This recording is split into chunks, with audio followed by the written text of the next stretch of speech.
maybe quicker. And we'll see if the Suns continue to try and attack the basket with their small but quick size. Same matchup. They go inside and out, and Rider for 3-2, right around the 3. See, they're going to think about trying to beat Sabonis up and down the floor, pass over the top, but the dice travel. But they're going to try to attack Sabonis with some foot speed and quickness. It looks like he turned his ankle a little bit. He's gimpy, but trying to walk it off. Well, Arvydas inbounding to Kenny, and he'll draw Jason Kidd. Kidd will play on Kenny, so you've got Kidd, a point guard. Same Kevin play, Johnson. Cliff comes again. Now, they should be running the same play until the Phoenix Suns take it away from them. Ryder, Rasheed, the clock rolling down to 6. 5 on the shot clock. They got to pull the trigger. Rasheed over the back. Here's where a little size will help you, but a little quickness is a little better. And now at the other end, Kenny playing on KJ. Back to Cliff. And Cliff Robinson with the first 2-pointer in his career against his former teammates. Played 8 years here in Portland. Again, same play. And again, I say you have to make them adjust. Make the same plays. A good pass inside to Grant. 2 hands over the top. Well, that was right on the numbers. What a pass by Arvydas Sabonis. That was a thread the needle. Steve Young couldn't have done any better. There's Rex Chapman. He's tough from there. Rex Chapman is one of the best streak shooters in the NBA, and when he gets on a roll, he's going to bust shots from all over the floor, from all kinds of positions. You don't want to see him get warm. They've got 4 people out there that can shoot the 3. Rasheed, they draw the double. Leave Arvydas alone, and he bombs the 3. That's dangerous, Danny Ainge, and it's 8-6 Blazers. Well, the gamble is that the Trailblazers are not going to be able to shoot the 3 ball consistently well all night long. That's going to give them a chance to rebound and run. McDyess. And that time, Arvydas had to try and fight around the screen, and he couldn't get to McDyess in time. Not known to have great range, but not bad. He's got 4, and it's a tie game at 8-8. Same play. Cliff waits this time. Good read by Rasheed's first 2. Rasheed has an advantage of about, probably, let's see, close to 6 inches. Might as well say Mount Everest. Almost. Chapman off the little pin down, and he hits it. Advantage Chapman there, and that he's going to stick it and try to neutralize whatever he gives up by scoring points at the offensive end. Rasheed now getting fronted by Chapman, and they'll try and get the weak side help over to help on the double team, and now Rasheed pops out on top. There's the double, back weak side, they go to JR. Trying to find the mismatch inside. Clock down to 5. Ryder on a tough shot, and he's fouled on the play. That's a tough matchup for Kevin Johnson, simply because Ryder is a bigger, stronger guy, and Kevin Johnson getting there late gets a piece of the arm on a tough effort by Ryder. Ryder's first free throw opportunity.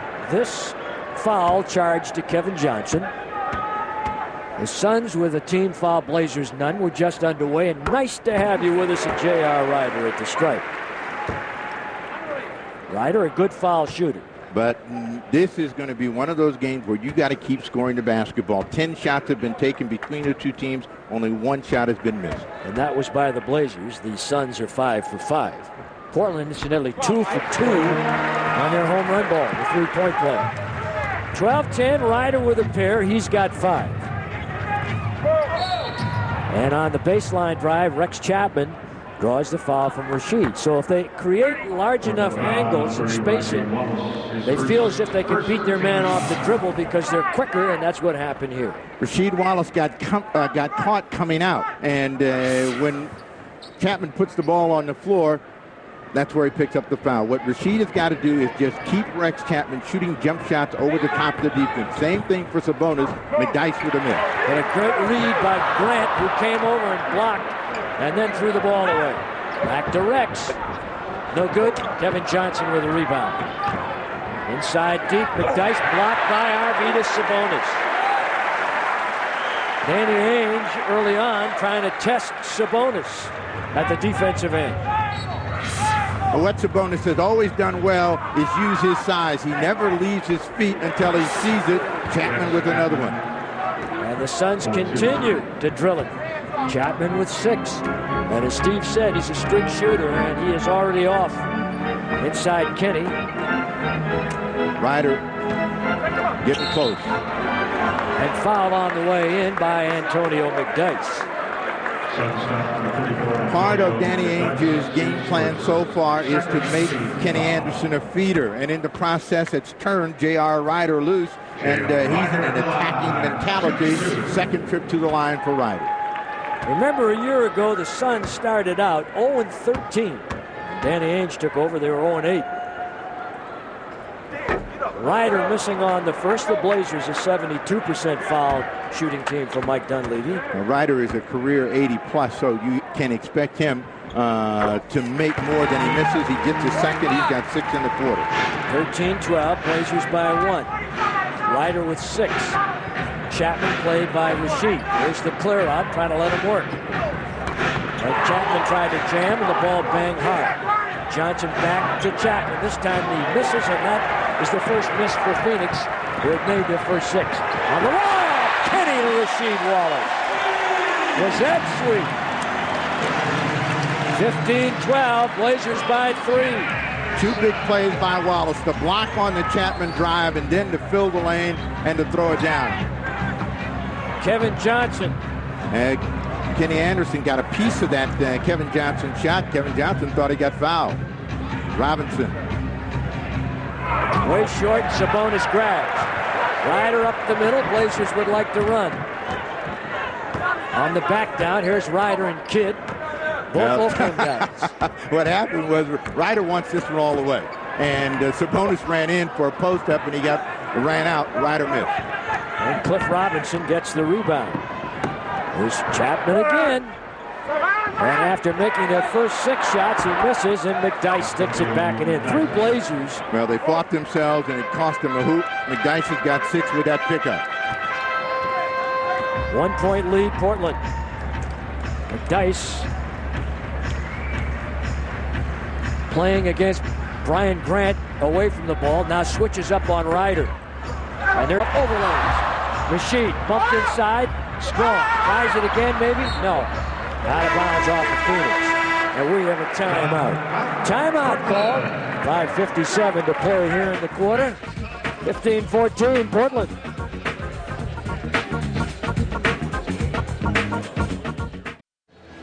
We are back. Mike Dunleavy, of course, the man that has got the job of trying to figure out a way to stop Phoenix. The challenge to stay on top of this club is quite an assignment.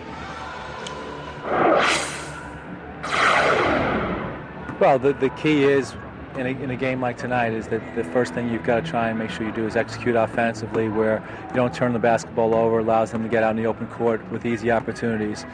We want to try and keep them from getting the easy baskets, trying to keep them from getting in transition where they can, the 2 guards, KJ and Jason Kidd, can break you down and basically draw and kick to some of their shooters. A little hip hook by Arvydas Sabonis over Cliff Robinson.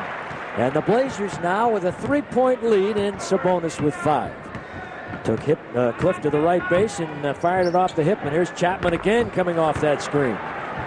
Now, what do you do if you adjust? You take Rasheed out, you go a little smaller with an Augman or a Vincent Askew on him? No, I mean, again, it's one of those things where Rex Chapman is going to do what he does. You've got to make him pay by scoring against him at the other end of the floor. So Rasheed Wallace has got to get some opportunities to do this. Go in, get a shot, draw a foul. And Rasheed fouled by Chapman. McDyess came over. One of them got a piece of him. What we're seeing, Eddie, is classic NBA. Matchup concerns and how they will work for or against their team. If Chapman cools off, now Danny Ainge has got to make a decision. Wallace continues to play close. He's probably going to get fouled, probably going to get a higher percentage shot, or they're going to have to double him. That means somebody else is going to get a better opportunity. Didn't get a lot of shots against the Detroit Pistons, but get both of his free throws. A good start for him. 6 here in the quarter. Doing other things, and he said, hey, it doesn't matter to me whether I score a lot. I just want to contribute. And he's doing that. Jason Kidd, he had 29 points a couple games back against the Clippers after not shooting the ball that well. Here's Cliff on the bailout. And Sabonis, he got off the floor that time. Arvydas Kenny on the drive. Kenny's first effort knocked away, picked up by Brian Grant. Clock still rolling inside. Bank hook. J.R. Rider. 21-16 Trailblazers. And Rider with 8. And you're going to bring Jason Kidd at Rasheed Wallace. And again, Wallace did the right thing there. Make sure that that guy stays shooting the ball from the outside. His strength is dribbling and penetrating, not shooting over the tops of defense. 21-16 Blazers. They double up on Rasheed. Arvidas tries to whistle a pass inside to Brian Grant, knocked away. Ryder told him right. Let me wear him out from out here, and then that shot that Grant is going to get is going to be available. Sabonis trying to make the tough pass, wide open. And Ryder with a deep rebound along the right base. 21-16, Rasheed, tough shot, hit it. And a good look over the top of the smaller Rex Chapman. And Rasheed's got 8. The Blazers lead 23-16 and playing smart basketball at the offensive end so far. McDyess. Arvidas had to fight around the screen, and Ryder strips it away from Cliff Robinson. Ryder's brought a lot of energy this game. He is into this one early and got a little happy there. Would have been beautiful if he pulled it off, I'll tell you. Jason Kidd knocked away, touch last by Kidd. Ryder is into this game. You are right. And here comes Stacey Augmon replacing Rasheed Wallace.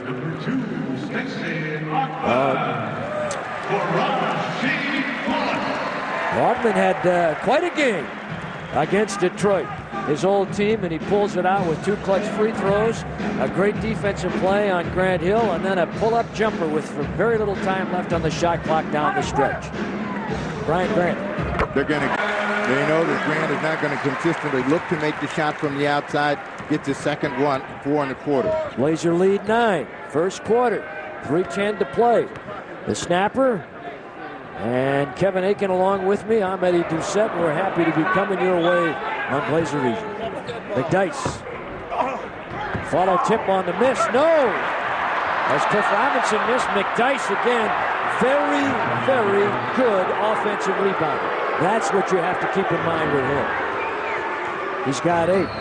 Well, hanging around that time. Cliff Robinson knocked it out of Sabonis' hands. They score. Post up, inside and out, Sabonis. They're leaving him open, and he's taking the outside shot. Not a high percentage one. Kevin Johnson. Cliff, almost a travel to Kidd. Working on that outside shot. Not a real good one. Kevin Johnson said, come over here. And I'll set you up. There's the side screen. No pick and roll. Try to go into McDyess. And he overlays, but draws the foul. Grant went for the pump fake. And a timeout called. 25-18. Blazers. J.R. Rider and the Trailblazers with a 25-18 lead. Rider so far, nice start with 8 points. The Blazers outscoring the Suns in the last couple of minutes. Blazers shooting 53%, Steve, which is good. Phoenix, 41%. They're 49% for the year coming in. Well, they cooled off. Both teams were shooting at a firefight pace early in the ball game. But Phoenix is a jump shooting team, and there are going to be droughts for them. What you want to keep Phoenix from getting are layups in transition. If Portland can continue to just read correctly, they'll be in good shape in terms of staying at a high percentage. Danny Manning in the ball game. Manning about 15 points and 6.5 rebounds a game. And the streaky Rex Chapman sits down, and Chapman and McDyess are the guys that have done most of the scoring for Phoenix. That's what the numbers tell you for the Phoenix Sun. And you know that you can get some points against them. McDyess gets both the free throws, 10 1/4 for McDyess. And they've scored 4 straight points, their first free throws of the game. 25-20 is our score, Blazers. Kenny Anderson, played by Jason Kidd. Arvidas wanted to go to Grant, swings to Kenny, open Rider deep. Cupped it, and Robinson knocked the ball out of bounds. So the Blazers will get it back, blow back the clock to 24 seconds, and 1:58 remaining here in the first quarter. Suns show a little bit of different defensive attitude with Stacey Augmon in the game. Augmon deep, nice move on Manning. A swing hook to the middle of the lane by Stacey Augmon. That was nice. 27-20, Trailblazers by 7. That defensive look is to see if Stacey Augmon can beat them by scoring the basketball. They're going to give him some chances to shoot it. Danny Manning. And on the miss, Augmon with a rebound. Jason Kidd's done very little here in this game. He leads them in rebounds, if you can believe it. Early. It's early. You know, he's the kind of player that can dominate any quarter and really then jumpstart his game. Grant trying to work his way inside. And banks it home. I was mentioning that Kidd leads the team for the season in rebounds, assists, three-point shooting, steals, and also turnovers. That'll happen when you handle it a lot, and there he is right there. And 7.5 rebounds a game for the guard, and leads the club. McDyess quick baseline on Sabonis, and a foul again. And that's the one thing you didn't want to see nailed against Sabonis. He's done a pretty good job of staying out of foul trouble here early in the first quarter. He's going to come out.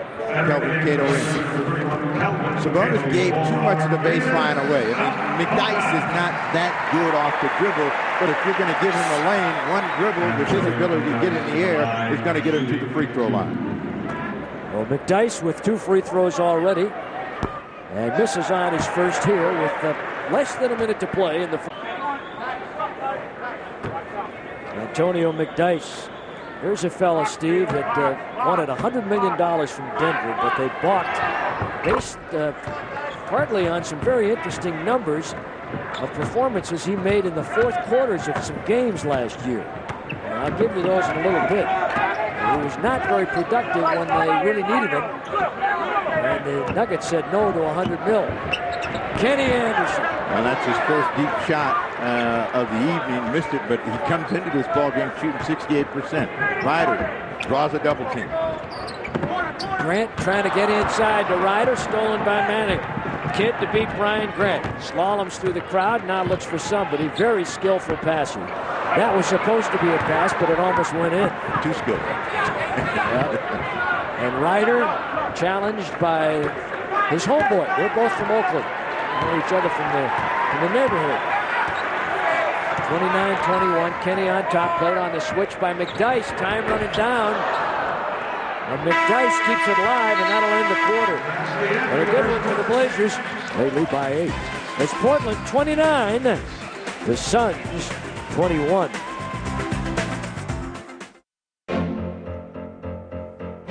And Gundy calls a play a triangle. That usually means something for Ewing. Allen Houston. Houston ducks under.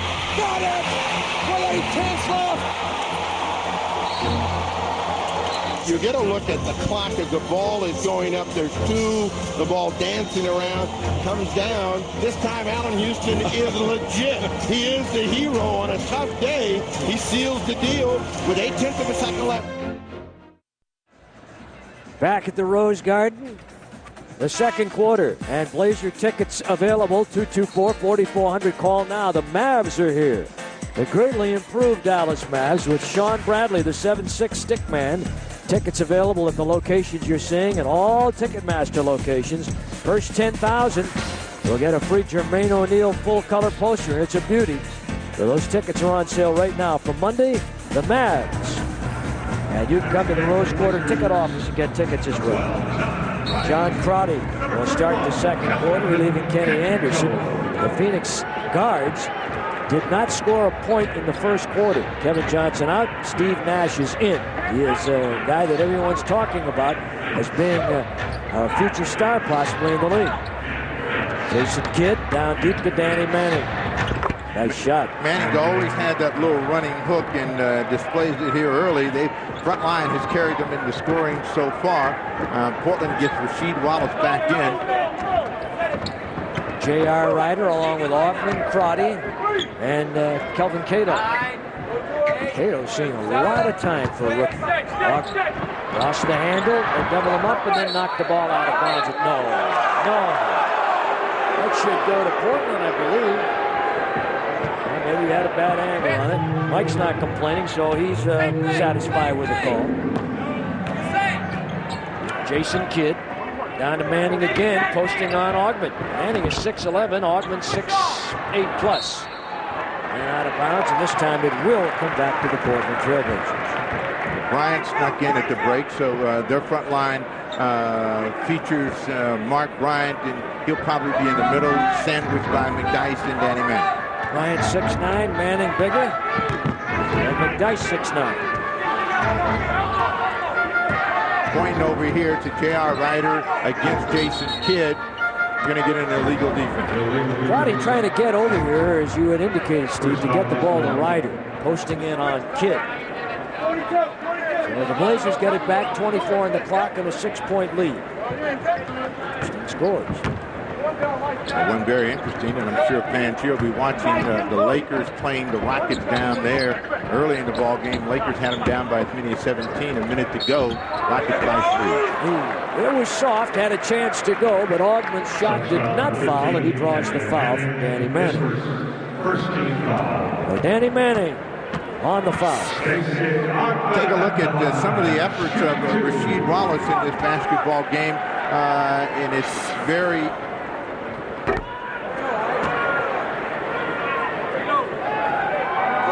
interesting to see how Rasheed is going to do throughout the game, because he's the guy that they started against Rex Chapman. We'll get a look at a Wallace package a little bit later on. Stacey Augman coming this way. Crotty with a nice save.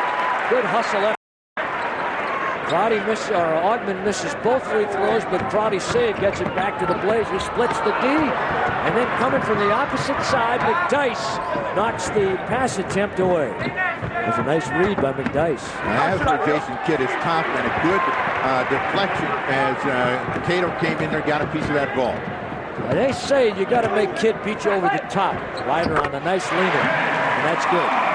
And that's 31-23. What does that mean, Steve, when they say he's got to beat you over the top? Shooting from the outside. I mean, this is a guy that basically doesn't have a perimeter game. I mean, there are days when, he finds it, but most of the time he's reluctant to shoot. He's been working on becoming a better perimeter player, but hasn't achieved any confidence of note. All right, so Manning fouled by Augman. That's a tough assignment. Stacey, a good defender, but Danny bigger.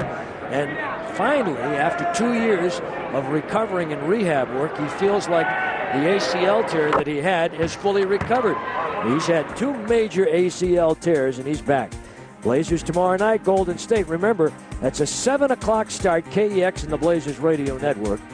You may see 7:30, but they moved it up a half hour. So remember, tomorrow night, 7 o'clock down in the Bay Area, Golden State. Both free throws are good.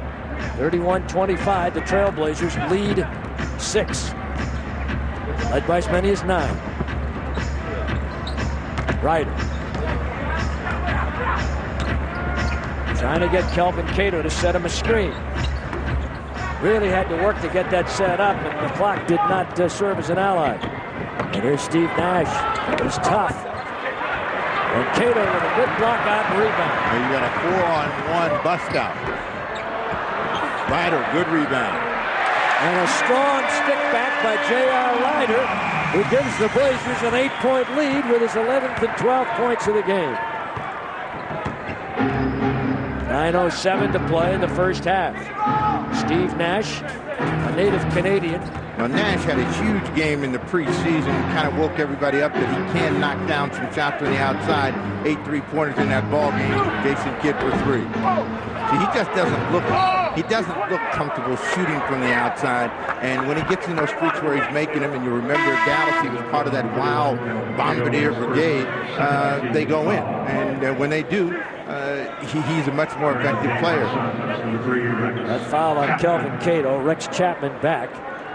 And so it'll be Bryant, McDyess, Manning, Chapman, and Nash on the floor for the Phoenix Suns. Incidentally, the Nash youngster, I mentioned a Canadian. He played on a Canadian team this summer and averaged over 36 points a game. And he is a free agent at the end of this season. And some people say it might be tough for the Suns to sign him. He could be a national hero if he went back to Canada and played for Vancouver, his hometown. Bryant makes both free throws. Mark Bryant, former Blazer and a good guy, 33-27. Blazer leads 6. Crotty. Stacey Augman look to the cutting J.R. Ryder and doesn't deliver. Brush screen, give off by Augmon to Proddy. A couple of guys got to carry the Trailblazers in scoring. That was nice. What a nice pass inside by Proddy to Cato, who rolled off his man. Got the inside, jammed it home, and it's 35-27. Terrific look. McDyess uses one option. Comes back inside, scoops it up and in. He's tough, so he gets his 13th point of the night. Oh, he's very good down in the low post. He's got a nice bank shot off the glass, and when he can turn in, long arms, good leaping ability, he's going to get to the rim. Cato from Proddy. Carries it up and in. Nope. With the left hand, and Bryant with block-out rebound position in the ball. And the Suns lose the Pelota. A shit team that averages about 14.5 turnovers a game, and Danny doesn't like that. Well, that was one of those unforced types. Chapman was looking one way, and Danny Manning breaking the other. But the two guys that carry the Trailblazers at the offensive end are trying to cross screen for each other, and that's Wallace and Ryder. Ryder with that jab step didn't go to the base. Played by Chapman next to the screen. 5 on the shot clock. Tough play. Pick and slip. And Cato trying to follow his own missed shot. There's a learning experience. He couldn't fall over the rock. What happened here? Cato didn't like the non-call, and then he didn't like the call. This is a pass, bang, right on the money, and watch the collision. He thought he should have got a whistle there.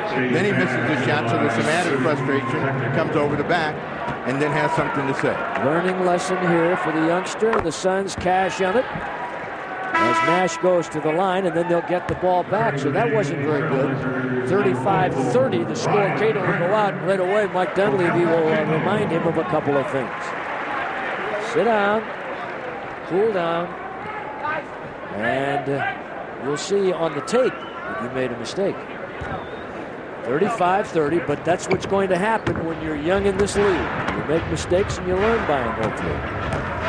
Steve Nash brings it on over against John Crotty. Manning against Augmon. Nice fake. Danny with a jump hook off the drive. Gee, nice fake against Augmon. And the Suns now back to within 3.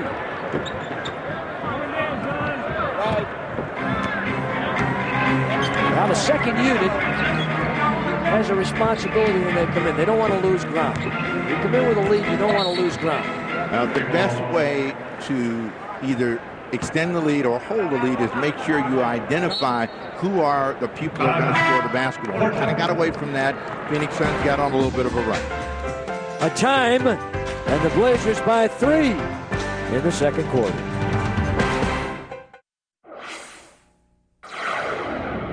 I want to say hi to everyone at Harvey Scott School in Portland. Nice smile, but J.R. Ryder and AT&T Wireless will tell you that so far the bench of Phoenix has had the better of it against the Trailblazers. Now Danny Manning is leading the bench brigade, and Manning has that little jump hook of his working. Sabonis re-enters the game, so Portland's front line is intact along with Kenny Anderson. Ryder gets his first breather of the evening. All right, so you got Rasheed, Brian Grant, Arvydas, Kenny, and Stacey Augmon. Trying to drop the ball inside to Sabonis, and the Suns sit in his lap. And back along the base to an open Brian Grant. Got to hit those. And McDyess on the rebound as Sabonis goes down hard. They have a one-man advantage right now. Sabonis gets back into the picture against Bryant. Well, McDyess very active here in this game so far. He's got 15 points, and it's a 1-point lead. The Blazers led by as many as 9. Again, when you play Phoenix, you've got to continue to score the ball. And your shot selection and who shoots the ball is very important. They like teams to shoot quickly, and they like them to shoot jump shots. McDyess bangs Grant in the head. And so he gets the foul. That's on Antonio McDyess, his second. Haven't seen Kevin Johnson in a while, Steve. Now they'll let Steve Nash play for a while. I mean, Kevin Johnson is a guy that you'd like to see sitting on the bench. He's a kind of player that had huge periods against the Trailblazers, been scoreless, and then bust out for 18 or 20 in the quarter. Augmon with him in. And Augman's been getting shots because the Suns have been allowing him to get the open opportunities. They want him to shoot, and he's fouled on this rebound attempt. This will be on McDyess, Steve. That's his third, so Danny Ainge has to make a decision. He goes with Kevin Johnson. Here they go small. We'll see it when we come back from this. Sabonis squares, misses, and then McDyess, trying to keep it alive, comes over the top of Stacey Augmon. Augmon misses the first. The Suns on a 7-0 run, and Kevin Johnson and McDyess out. So now you've got Chapman, who in effect is a guard, Nash, Johnson, Bryant, and Manning. And we go to the 3-guard offense again. And they'll do as many as 4 guards. And we're going to see John Crotty come back in the game to match up with the Phoenix Suns. Well, Augman's going to defend against Nash, and that means Wallace against Rex Chapman, and Chapman pulls out the heater again. Over the top, he's got 10 in the ball game, his first 2 since re-entering. And the Suns have tied the game at 36. The guy that they got to get into scoring is number 7. The Trailblazers need to see Kenny Anderson find the ring. They've done a nice job of defending on Kenny and keeping the ball away from him. Back along the side, trying to clear out to Chapman, and the Suns turn the ball over again, and Crotty will come in, and Augmon will go out. 9-1 over the last 2 and change, so the Trailblazers need to pick it up at the offensive end. Kenny Anderson, they double switch. Came over, tried to bother him about midcourt, and then Johnson switches off. Blazers with both their point guards in the game right now. Arvydas, Sabonis to Grant. 5 on the shot clock. This is one of the things that the Suns want to do, is slow the Trailblazers down, make them hurry, and have to shoot against the shot clock. That's the 4th team foul on the Phoenix Suns. And the Blazers turning the ball over 7 times, averaging 19 turnovers for the season thus far. And that's pretty good when you consider that the 450 mark, and we've seen them start the ball games and have 6 or 7 turnovers in a very short period of time. Sabonis. Tom Broadway comes up short, bumping foul. Arvydas will go to the line. The penalty situation is in, and the bonus opportunity for the Trailblazers from now on with 4:40 to play in the first quarter. First half. Good look by Rasheed Wallace, and Sabonis sees the seam and tries to dance his way in. Left it short, but the official said Bryant popped him in the check. And Arvydas scored on the first free throw. He's a 78%er. Mark Bryant, who has a contract this year and a Suns option on his contract next year. Just to see what he decides to do. 37-36, Arvydas makes the first, misses the second, and here comes the Phoenix Suns. Trailblazers have had a drought here in the second quarter, only have scored 8 points to this point. Chapman trying to get inside, gets a whistle. That is the 4th team foul on the Blazers. And Rasheed Wallace will get his second foul. Rex Chapman. One thing that Chapman knows he can do is put the ball on the floor and force Rasheed Wallace to have to continue to move his feet. Missed by Chapman. Nice play. Inbound and a quick pass back to Rex, and on the fly lets it go. Blocked by Kevin Johnson. And deflected into the hands of Kenny Anderson. Brian Grant goes to the rim. Kenny didn't see it. And Grant has got Wallace on his back. Chapman on his back, and Crotty strikes for 3. Smart move, John Crotty. They sunk off of him. He was open, and he hit the outside 3 for his first points of the night. Baseline, Manning. Boy, he's been playing well. Andy Manning with 7 points, all here in the second quarter. In the first quarter, Chapman and McDyess had all but 2 of the Suns' points. The other 2 points were by Cliff Robinson, who's not out there. Crotty calling for the post against Danny Manning for Grant, and 1. Now Brian Grant, who works extremely hard, got the foul, and the 2 points goes to the line. Blazer lead 4, chance to fatten and make it 5. So Wallace has to come out of the game as Grant goes down into the low post, and Manning drapes his arm across him on that effort, and he continues and gets the hoop, and now have a chance for a 3-point play. Grant has impressed me with the determination and conviction that he plays with. This is a guy who gives you everything he's got. Every minute he's out there. 43-38, he makes the three-point play. And the Trailblazers, with less than 3.5 in the half, with a lead. It was once 9, now 5, and Manning trying to convert. Off balance, tough shot for the former Kansas All-American, made on their NCAA championship team, Larry Brown. Arvidas, tough shot. Oh, how he had to make the adjustment to get that to go. Man, that's a big man, about a 300-pounder doing that pretzel thing in midair. 45-38, now they'll call a foul on Arvidas, and that'll put the Blazers over the foul limit. So a timeout, Blazer lead 7, 45-38.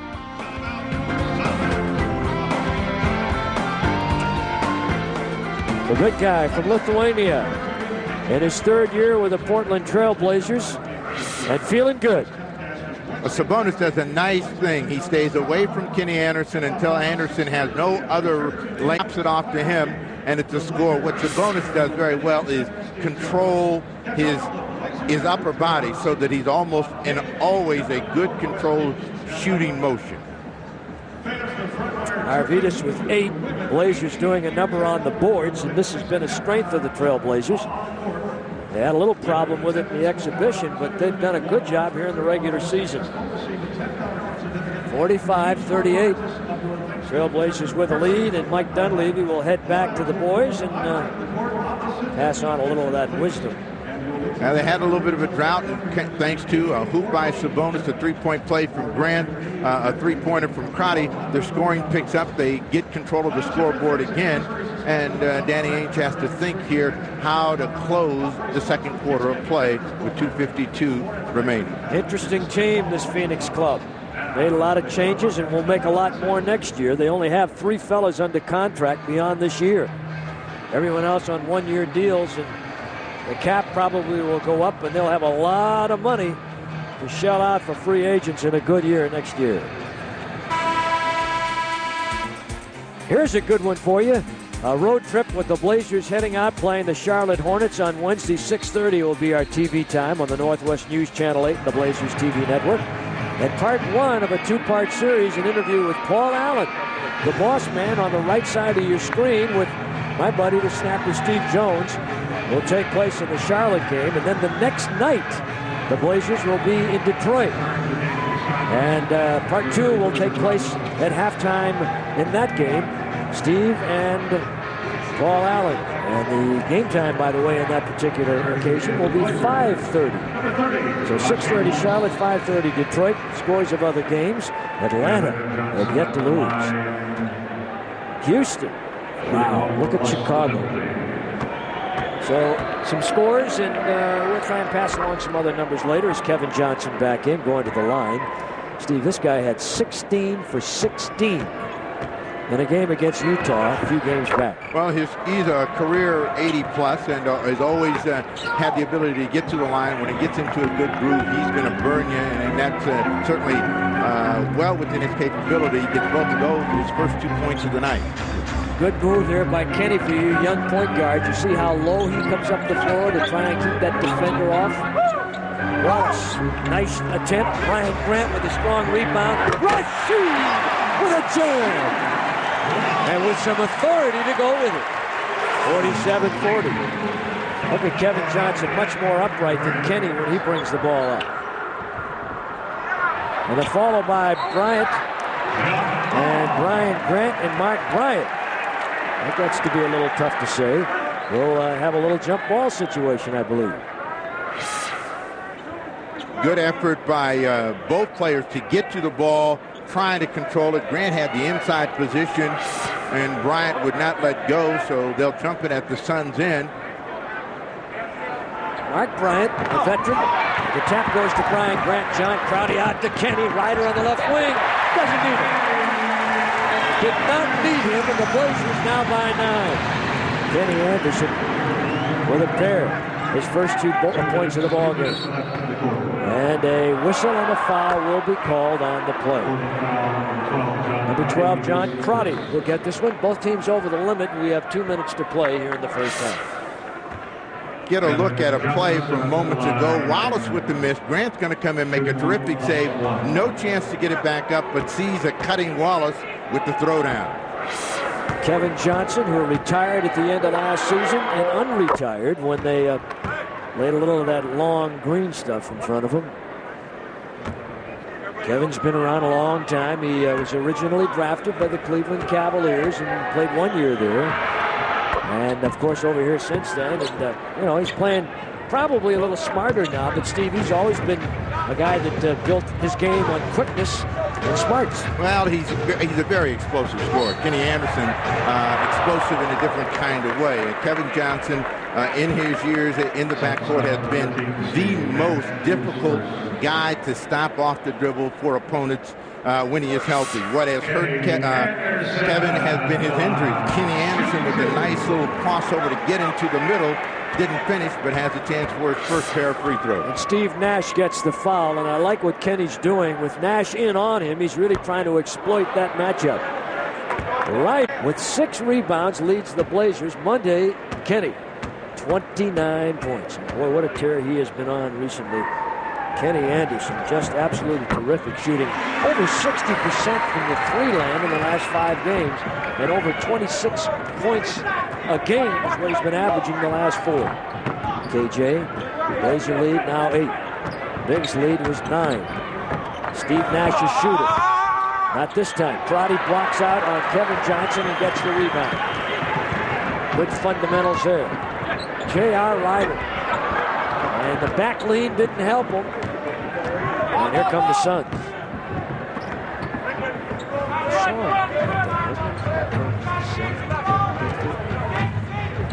Rex Chapman. Mark Bryant, good offensive rebound. Double pump fake and lay it in. 50-44. Blazers by 6. Bryant with 4. Had his best scoring year last year, did Mark. 9.3 points. Clear side for Kenny Anderson. Couldn't get to the rim.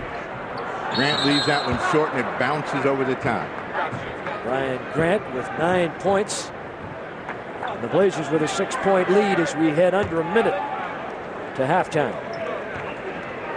Mike Dunleavy. See, you can't put your hand on that man that you're defending. Is Cliff Robinson back? Jermaine fouling Cliff, who'll go to the foul line. Let's see if Cliff, who has had problems at times with his free throw shooting, is pure tonight. Cliff surprisingly did not get the usual ovation that the returning ex-Blazers get. Thought he might get a little bit more. He's 73% coming in. 50-45. Blazers by 5. By 4. 43.4 remaining here in the first half, and Clifford with 4. Bryant, Robinson, and Chapman up front. Danny Ainge wants him to squeeze Kenny Anderson. If anybody's going to shoot it, he doesn't want Anderson. O'Neal comes quickly.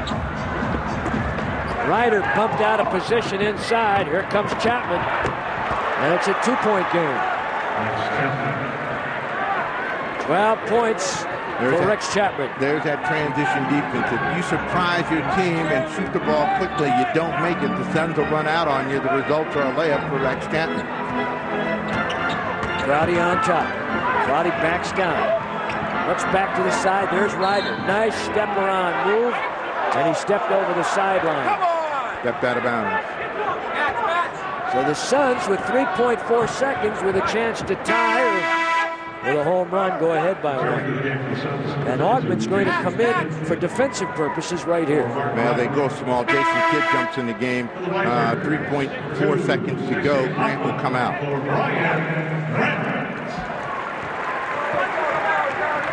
Mike Dunleavy making the switch. Here comes Kidd. Nash, a good 3-point shooter, got a good look. And that's the end of the first half, and the Blazers cling to a 2-point lead. Danny and his boys right now, Jason Kidd, Rex Chapman. Scott Skiles is over there in the back. There he is, the assistant coach. Michigan State player, played at Indiana, played as a coach and a player over in Europe last year, and they just brought him on as an assistant coach here this year. You talk about a tough kid. A guy that always went home with a scratch in the head, came back to practice with a scab the next day. That was Scott Skiles. Tough customer. 50-48. Here we go. Suns have it. Kevin Johnson, Jason Kidd, Cliff Robinson in the middle with McDyess and Rex Chapman. McDyess defended by Sabonis, and James run home to tie at 50-all. One thing Sabonis can't do is gamble out high. With a guy like McDyess who only needs one dribble, he's at the basket and a throwdown. Last time tied at 36. Off the same way, Sabonis trying to make that pass into Grant, can't complete it. Nice save by McDyess. Wow, he almost hurt himself doing it. Went down hard. We're tied at 50. Chapman off the screen by Cliff. Boy, they run that screen beautifully, and Chapman pops out from all angles, and normally on the money, as he was early when they made their first 6 field goal attempts. Well, one of the things that's killed Rex Chapman is finding a coach that believed in him. Chapman is an offensive player, and he's the kind of guy that strikes hot and cold, and his shot selection doesn't always seem to be the best, but when he gets it going, he can really hurt a team. Robinson, for his first of this third quarter, and his second field goal of the game. And playing with no headband so far early this season. Kenny Grant inside Sabonis. And Sabonis defended by Cliff. He shed Cliff just like a Clydesdale shedding a fly on his back. 52-52.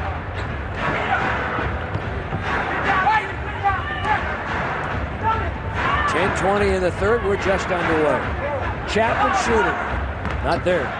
Sabonis with the rebound. Arvidas with his 5th three-pointer of the game, and the AT&T Wireless folks will tell you that the threes for the Blazers have been rather elusive. Now McDyess will pick up the 4. Ainge not happy about that, but Ryder posed, looked at a 3. McDyess ran at him, and as he went by, reached out and got a piece of him. Danny Ainge, hands in his pocket, but he's got to make a decision. 52-52, the Blazers, and the Suns tied here in the third. If you're the Blazers, you got to go right at whoever Antonio McDyess is guarding. It happens to be Sabonis. He's got to think about a score. Wallace. Late call on a travel, I believe. Yep, Bernie Fryer. Bernie turns around and says, Danny, let me blow the whistle. Danny Ainge was trying to help him out. 52-52. You see that called in the NBA quite often. 10 turnovers for the Trailblazers. McDyess likes to peel off the defender like he did right there. And the Blazers challenging him at the rim, and that was Brian Grant coming over to help. And so far, Steve, how have the Blazers done in transition and contesting Phoenix shots? Well, they've done a pretty good job. Phoenix is always a tough team to get to, but for the most part, they've been able to have good transition defense. The people that you want to shoot from the outside, like Jason Kidd, haven't been looking at it, but Chapman has. And, he finds his first in the second half. Got to get over those screens to get to Chapman, who does an excellent job of getting to the spot off the screen. Sabonis against Cliff Robinson. But I think Sabonis has to look to score the ball in the second hoop. He's got 12 in the game. It's tied at 54.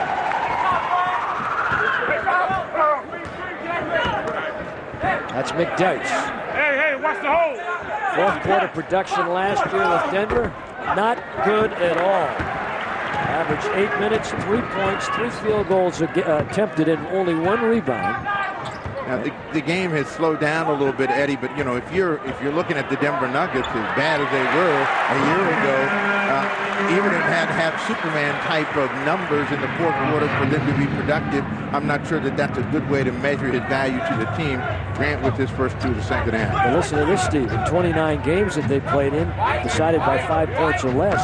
In the fourth quarter, he had a total of 11 points. As Rex Chapman hits the runner. Well, he's a guy that also got into a lot of foul problems. And it's difficult to play when you're sitting on the bench. Tough shot. Those are the kind of shots that Chapman specializes in making. For somebody else, it's a bad shot. For him, it's part of his game. Chapman was 16. Ryder make it 15. They give him a 3. J.R. Ryder. Isaiah, if you're in the formal mood. Kevin Johnson and Kenny Anderson, the point guard matchup that was a killer last year. Both these guys extremely productive in the series, and a good defensive move by Sabonis defending on McDyess. Kenny last year against Phoenix, about 26 points a game. KJ against the Blazers, about 24 points a game. Both have been quiet so far this evening. Anderson with 3, Kevin Johnson with 4. McDyess out of the ball game. Bryant works his way in. There's one of the problems that always hurt McDyess in his years at Denver. Foul problems. And he's showing them again tonight. Ryan Grant draws the double. Looks back weak side. Rasheed happens to be there, and he doesn't get it. Rasheed was coming into the play off the weak side, and the pass was high, and he managed to pull it down. That's Kevin Johnson when he starts the sizzle. Coming right at you, and then pull up pop. Gets his first 2 of the second half. 59-58 score of the ball game. Blazers by 1. Kenny back to an open Sabonis for a moment. Cliff out to defend. Here's Ryder deep on KJ. Nice mismatch. They can't take advantage. Johnson trying to push. Looks the kid out ahead. He couldn't get the ball under control. Probably double on that one. He got away with it. Jason Kidd gets his first 3. 61-59-19. That was Jason Kidd's first 2 points, or first 3 points of the game. 61-61. Blazers back in it now in a tie ball game. See what I mean when I say against Phoenix, you have to score the ball. You know, even though you talk about defense, you've got to be able to keep getting the ball in, because if you're ahead of them, they're going to come back on you. Anderson reaches in. And a foul from behind Kenny Anderson, and a timeout will be called. Technical foul called on Kenny Anderson. Technical foul on Kenny called by Bernie Fryer. We're all tied.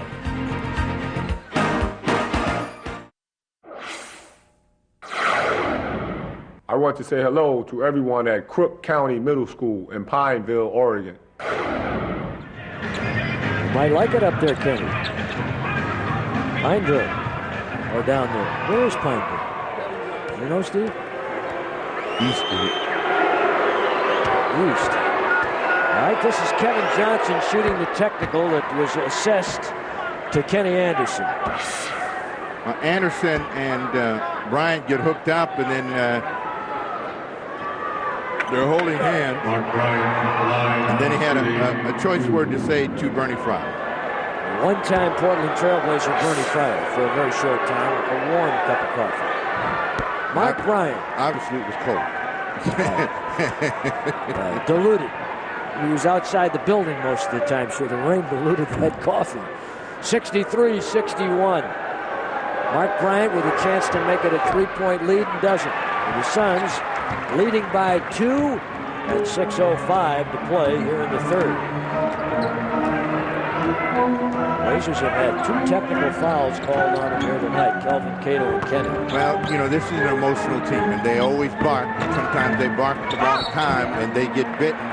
Chapman reaches in, and Rasheed Wallace this time gets to use his size and ability to post to draw a foul.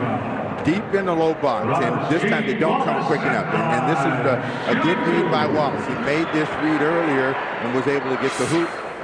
Misses his first free throw. The Suns are sending 2 people to the box every time the ball goes to Rasheed to give Rex Chapman some help. That's where you're going to have a couple folks open. 63-62, the Trailblazers trailing by 1. And Rasheed, 1 of 2 free throws with 11 points. Phantom screen there by Chapman, by Kenny on the way to the hoop.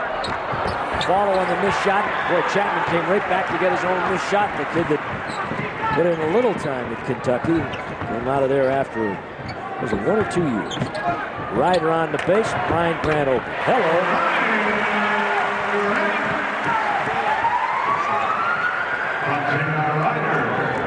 Two years at Kentucky. 2 years at Kentucky. 64-63, Ryder to Grant. Knocked away at Cliff Robinson, and here's the outlet. Kenny Inside Rasheed, knocked away by Jason Kidd, who at 6'4" was posting up inside and did a good job to recover. The official, Tim Donahue. And now Johnson with an almost steal off the inbound. One of the things that NBA players have gotten better at doing over the years is playing defense with their hands. They make a lot of saves that way. Great reaction time. Sabonis, Grant, Kenny, Rasheed, and Ryder on the floor for the Trailblazers. Rasheed, open Brian Grant. Oh, point blank, misses and follows it up with his own shot. Brian Grant now with 15 points, working hard again tonight. And the one thing that Grant gets a little impatient when he gets inside. He gets a little quick with his release, and that's why he misses. The best thing about him is he'll chase a miss, and most of the time get it back. And Grant averaging 12 points and 11 rebounds coming into the game tonight. That's a tough pass right there. I mean, a look away, but Chris really got no chance to get any kind of lift and elevation with the man between him and the hoop. Danny Ainge not happy about the turnover. It's only their 8th. The Blazers lead by 3. And we are in the 3rd with 4:20 remaining in it. Suns off a win against the Milwaukee Bucks a couple nights ago. Blazers last game against Detroit earlier in the week. Wrap around, Ryder trying to go to Arvydas. Busted play. Rasheed tipped by Arvydas. Sabonis put an offensive goal in the front. No, it's going to be against Mark Bryant of the Phoenix Suns on the blockout inside. That's his 3rd. And the Phoenix Suns pick up another team foul. That's their 3rd of the quarter. On a busted play, Wallace had a good look, measured it. That's what caused the miss. Then Sabonis is there for a tip. Can't get it done. Ryder posting up, draws a double team. Kenny swings to an open Rasheed Wallace. At the top of the backboard, they'll give it to the Suns. Right up on top of the backboard, Steve Nash will come in for the Phoenix club. They've done a nice job putting together this team, considering where they started last year. And Cotton Fitzsimmons was the coach, and then Danny came on to play small ball, little guys. Kevin Johnson, one of them. Kidd, Rex Chapman, and Mark Bryant, and Cliff Robinson at 6'10", their biggest player on the floor. Now there is Kevin Johnson and Kevin Johnson's best. They put him in the middle of the floor and make the defender make a decision. The only way you can defend him at that point is to go to him. Chapman out of the ball game, Nash in. Anderson picks up the personal foul. That is Portland's 2nd team. Kenny's ankle okay? Ankle is fine. Flew around there checking Kevin Johnson. He couldn't get out of whack, though. Nash tries to drop Cliff Robinson and finds the open Kevin Johnson. Has a nice pass by Cliff Robinson to Johnson, and it's a 1-point Blazers lead. And 9 points for KJ. Johnson. Jason Kidd is guarding Rasheed Wallace. And you want to make clean entry passes, because if you don't, the big guys have trouble handling it. Then they're trouble getting to the open spot. 5 on the shot clock for Grant. Tough shot off balance. And Sabonis got away with a foul that time on the block, trying to set the screen. 17 points for Brian Grant. He's got 8 in the quarter. 68-65 Blazers. Johnson on the drop to Cliff. Again, Sabonis blocking and Grant flying in from the left side for the rebound. And we're under 3 to play and 8 rebounds for Brian Grant. Now, you know what Sabonis should do every now and then is sneak down the lane right behind Cliff Robinson. He would get a layup. He's staying out on the 3-point line for spacing. Sabonis is going to pick up a foul. And Nash was leaning and then looking to pass, and he gets the foul out of Arvydas Sabonis, his 3rd of the game. 68-65 Trailblazers. They changed the foul, and it is not Arvydas' foul. It goes to Rasheed, who's got 3, and J.R. Ryder. And the Blazers will come back to the Harrison. Kidd only 3 points. Ryder with 15. That's the off-guard matchup. And then the points, Kenny and Kevin Johnson right here have had a pretty good match, too.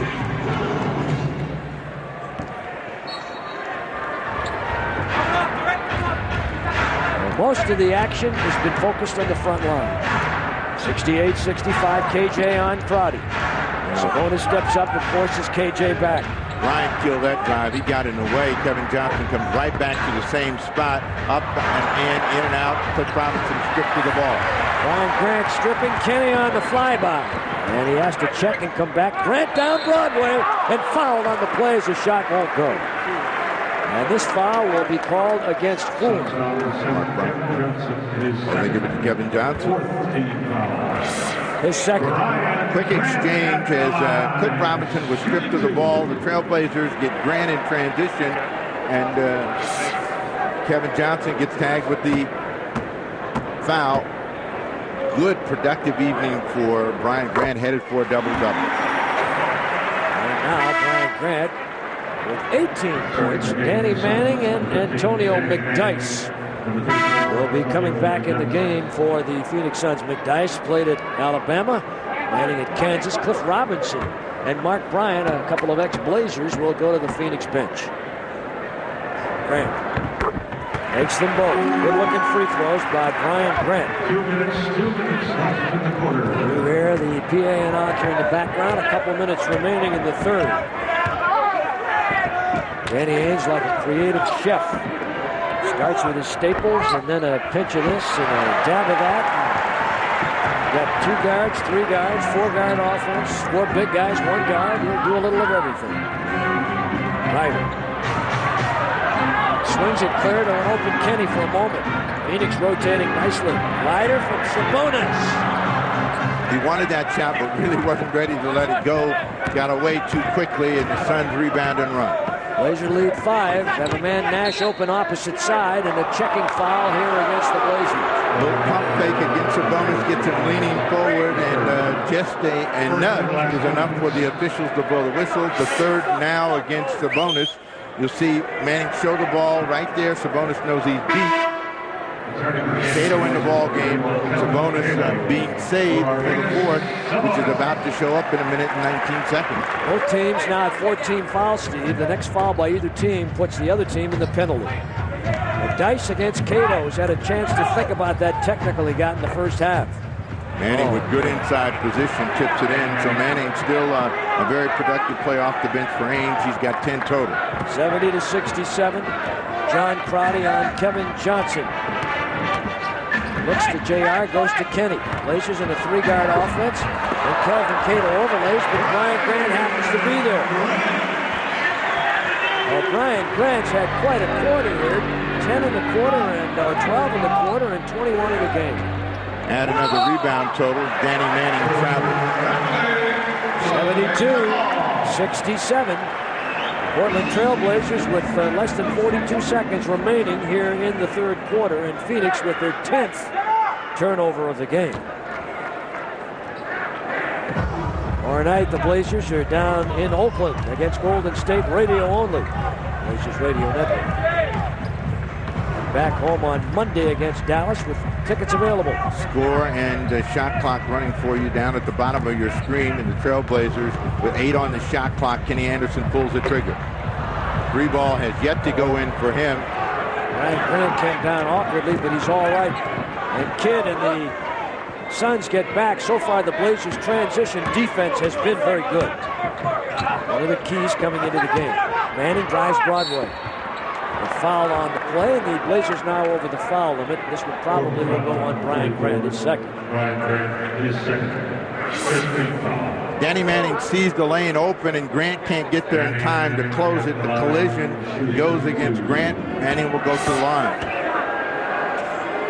5.8 seconds remaining here in the third. Danny Manning. The Suns on the way up again. You can see where they were at the zenith in the last 5 years was 92-93 with 62 wins. Best record in the league that year. They went to the championship, put on a heck of a show, but Manning missed. McDyess and tipped at the buzzer by Danny Manning, and the blockout wasn't there, and Manning pulls the Suns to within 2. That's where they were at halftime. It's 72-70 after 3 here at the Garden. It's Blazer Vision from the Garden. Eddie Doucette and the snapper Steve Jones, and the Blazers and the Phoenix Suns. And a very entertaining game so far. And the third quarter was a stalemate, 22 each, and the Blazers by 2. Field goal shooting percentages. Blazers 50 and 50 in the first and third. They slacked off in the second and are 46% for the game.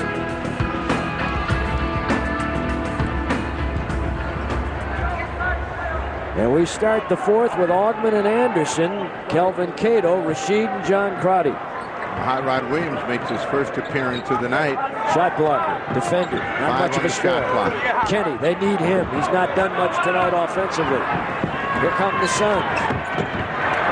Boy, Anderson, or I should say, this guy is tough. Jason Kidd taking the ball to the basket. Jason Kidd having a long look at Kelvin Cato. Didn't like the fact he got smacked across the eye.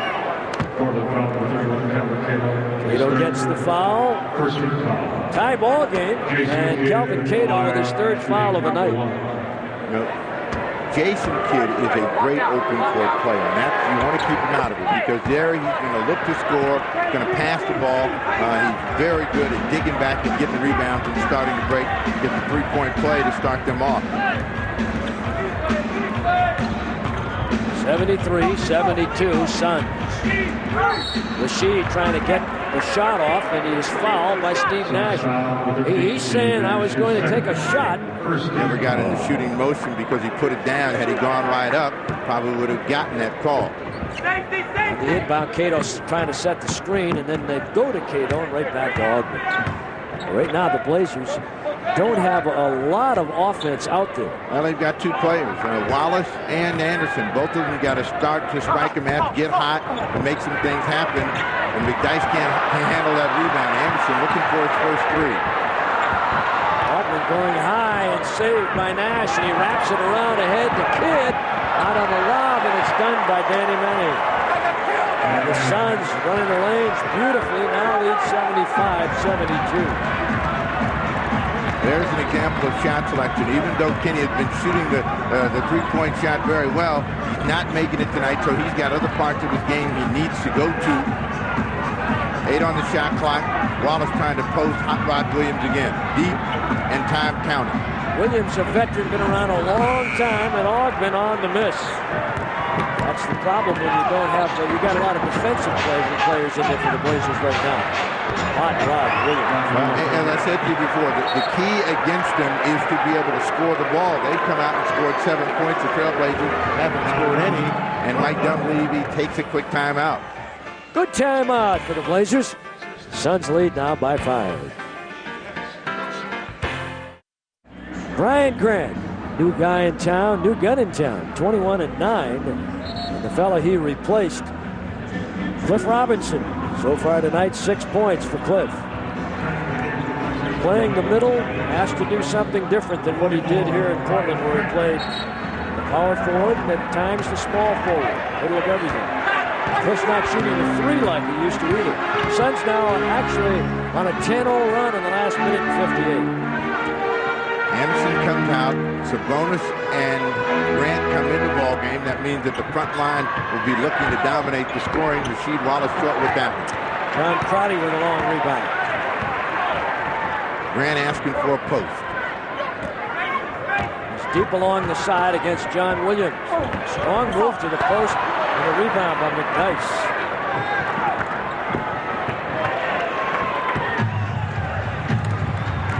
Steve Nash played at Santa Clara. Kidd it. Played at Cal.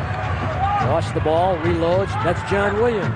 He shouldn't hurt you. That's a shot. Baseline jump shot, straightaway jump shot. He's made his first 2, 4 in the ball game and in the quarter. 7-point lead by the Suns. Plenty of time. The thing is not to get impatient offensively. McDyess guarding Sabonis. They got to come to him, and somebody has got to go to the basket down the lane when that double team comes. And again, Rasheed comes up dry. Crowd getting a little edgy. 79-72, Phoenix on the cross. There's Danny Manning, 2 more. Now this is a 14-0 run by the Suns.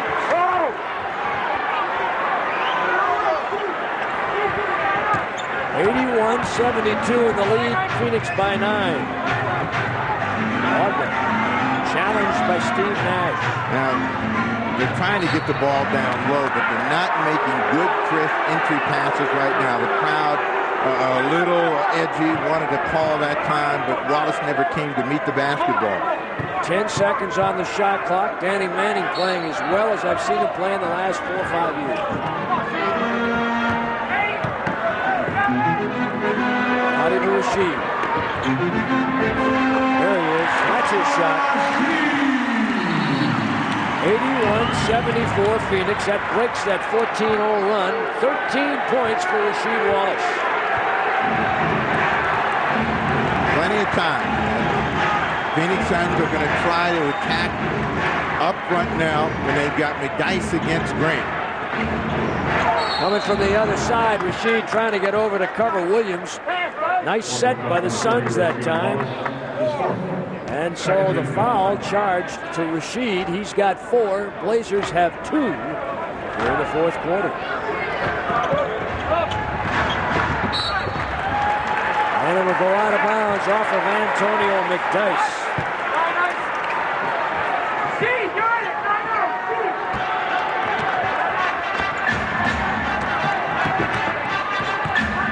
John Crotty against Steve Nash. Trying to post Wallace against Danny Manning.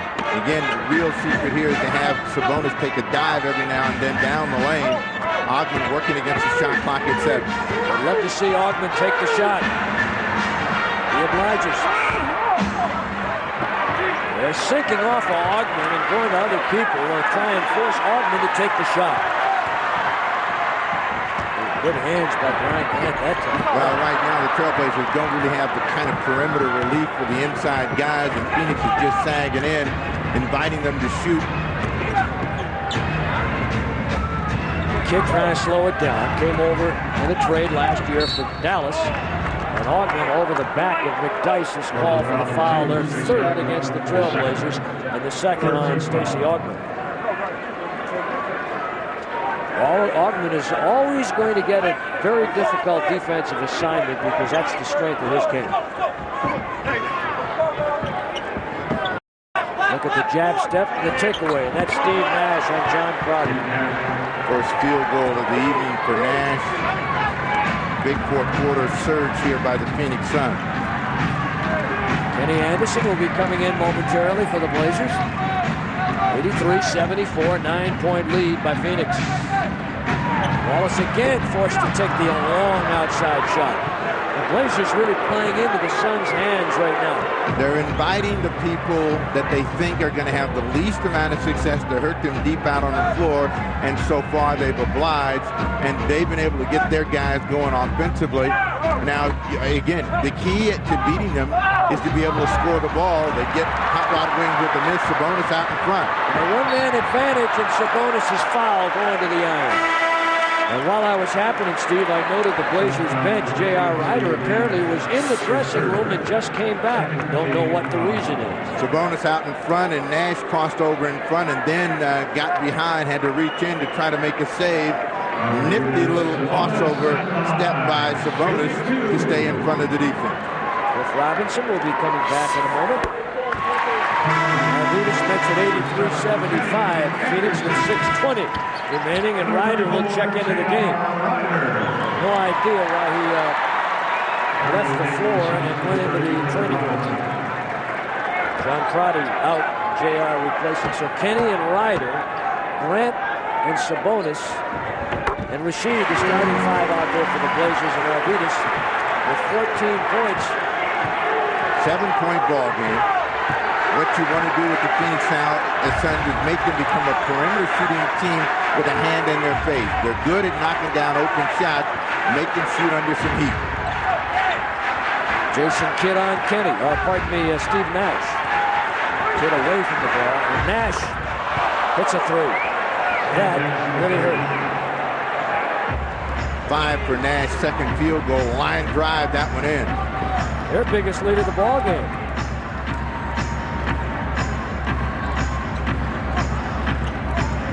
Inside to Arvidas. A big return hook. Anderson jammed his foot a little bit and hobbling.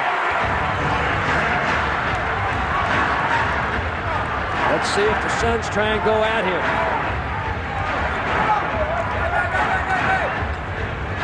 Nash in deep to Cliff, back outside. Williams to Manning on top. This is what the Suns like to do. Get the defense scrambling and then find a shooter. Portland can't control that rebound. They're going to get it back as the ball comes off Danny Manning. 86-78. Phoenix. Danny upset that they couldn't hang on to that possession. Suns looking to go 5-1. Blazers looking to go 6-1. We're getting down now to the 5-minute mark. Trying to go back to Sabonis to keep him in the ball game down the stretch. That one goes in. Off balance, off the wrong foot, and he hit it for his 18th. And he's got 6 in the quarter. 86-80. Phoenix.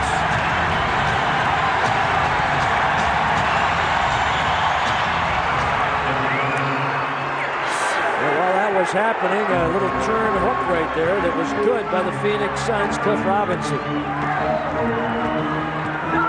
88-80 is the score, the Suns. Arvidas off balance and fouled on the play. Cliff Robinson coming over there to try and play on him. That's a foul against Clifford. Arvidas will go to the line to try and cut into the lead. Well, Dunleavy has found a guy that can keep his team in the ball game right now, and that's Arvidas Sabonis. Thought he was going to get a chance to get a three-point play on that one, but was short, so he'll have a chance for a pair from the line. But 6 quick points for him, and the Trailblazers stay in the hunt. First shot good, Arvidas, 88-81. Steve, we've seen that the Suns are not as effective in the half-court game as they are in the running game. And the Blazers have actually done a pretty good job, particularly in the first half, of getting back in transition. The Suns looking to open it up a little bit more if they can here. Now the stretch, 20 points for Sabonis and a 6-point Phoenix lead. Again, the Trailblazers need to understand there's plenty of time and just play good defense. Robinson loses that one off his head.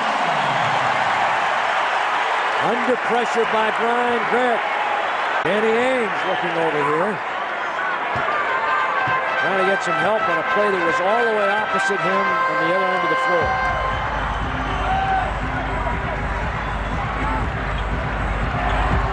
Kenny to Brian Grant, foul on the way in. And he'll try and break a string of 8 straight points scored by Arvidas Sabonis. 88-82, Trailblazers trailing by 6. Trailblazers have used an open side to create some offensive energy for themselves. The defense reacts to Kenny Anderson, and it's Brian Grant going to the line. Blazers right there with the elite of the NBA. The Lakers won in double overtime, and Atlanta kept their string alive. They're now 9-0. And Rico's looking awfully good tonight. Gets them both. 4-point game. Brian Grant with 23.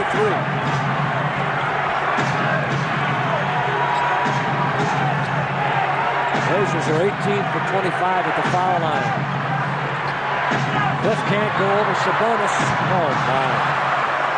Well, the mistake was they sagged off of Nash, and Cliff had a chance to find him. 8 in the quarter for Steve Nash. 2 threes in this quarter. Lead back to 7. Sabonis open. Tough shot. Rasheed. He thought he was bumped, didn't get a help. And a timeout will be called here. And the Suns leading it by 7 with 3:07 to play in the game.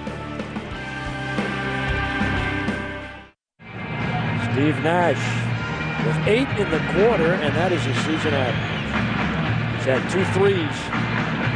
And right now with Kenny hobbling a little bit on that bum ankle, Nash and the Suns have been attacking him a bit here in the fourth quarter. AT&T Wireless, some quickie numbers, field goals in the quarter. The Suns at the right time to get hot, didn't they? Well, you got to make shots against this team. And I mean, that's the way this team is put together to keep some offensive pressure on you. Nash looking for the open man. There's Cliff. Weak side, John Williams. He's another one. He's had 6 in the quarter. Guy is older than black thread and water. He's been around the league 12 years from Tulane. And all of his career, mostly in Cleveland. Steal by Cliff. Nash to Cliff. And Kenny ties him up and then prevents him from going headlong into the crowd. 9-point Phoenix lead, 2:31 to play. Blazers win 3 out of the 4 meetings last year. Suns won the last game here. 111-108 back on February 11th, the last time the Suns were in Portland. Now, Cliff Robinson hasn't had a big offensive night, trying to get to 10 with these free throws. This is the first, but he's made some good decisions in finding open people. A strong ball game against the Milwaukee Bucks, and he had a double there. He was the leading scorer for the Suns against Milwaukee. Missed them both. 9-point game, time to get it going right now. 2:29 remaining. And the Suns get back so the Blazers can't run. What you need to do now is take the first score available. You don't want to just become 3-point shot happy. That ball has not gone in with any kind of consistency for the Trailblazers. Ryder. And fouled on the play. Cliff and Kidd were both there, and it's going to be Cliff Robinson. And the Suns switching on everything, it seems, rotating up to the ball or rotating to the ball. Been successful doing so with it in the second half.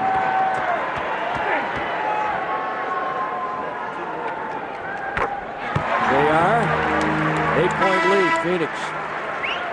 93-85 with 2:09 remaining. First score in the fourth for Ryder. Here comes Rex Chapman. The idea with Rex was to try and get him to shoot quickly. And he was shooting quickly and scoring. Now John Williams with 6 big points was a killer. He went out, and Chapman comes in, so they go a little smaller now.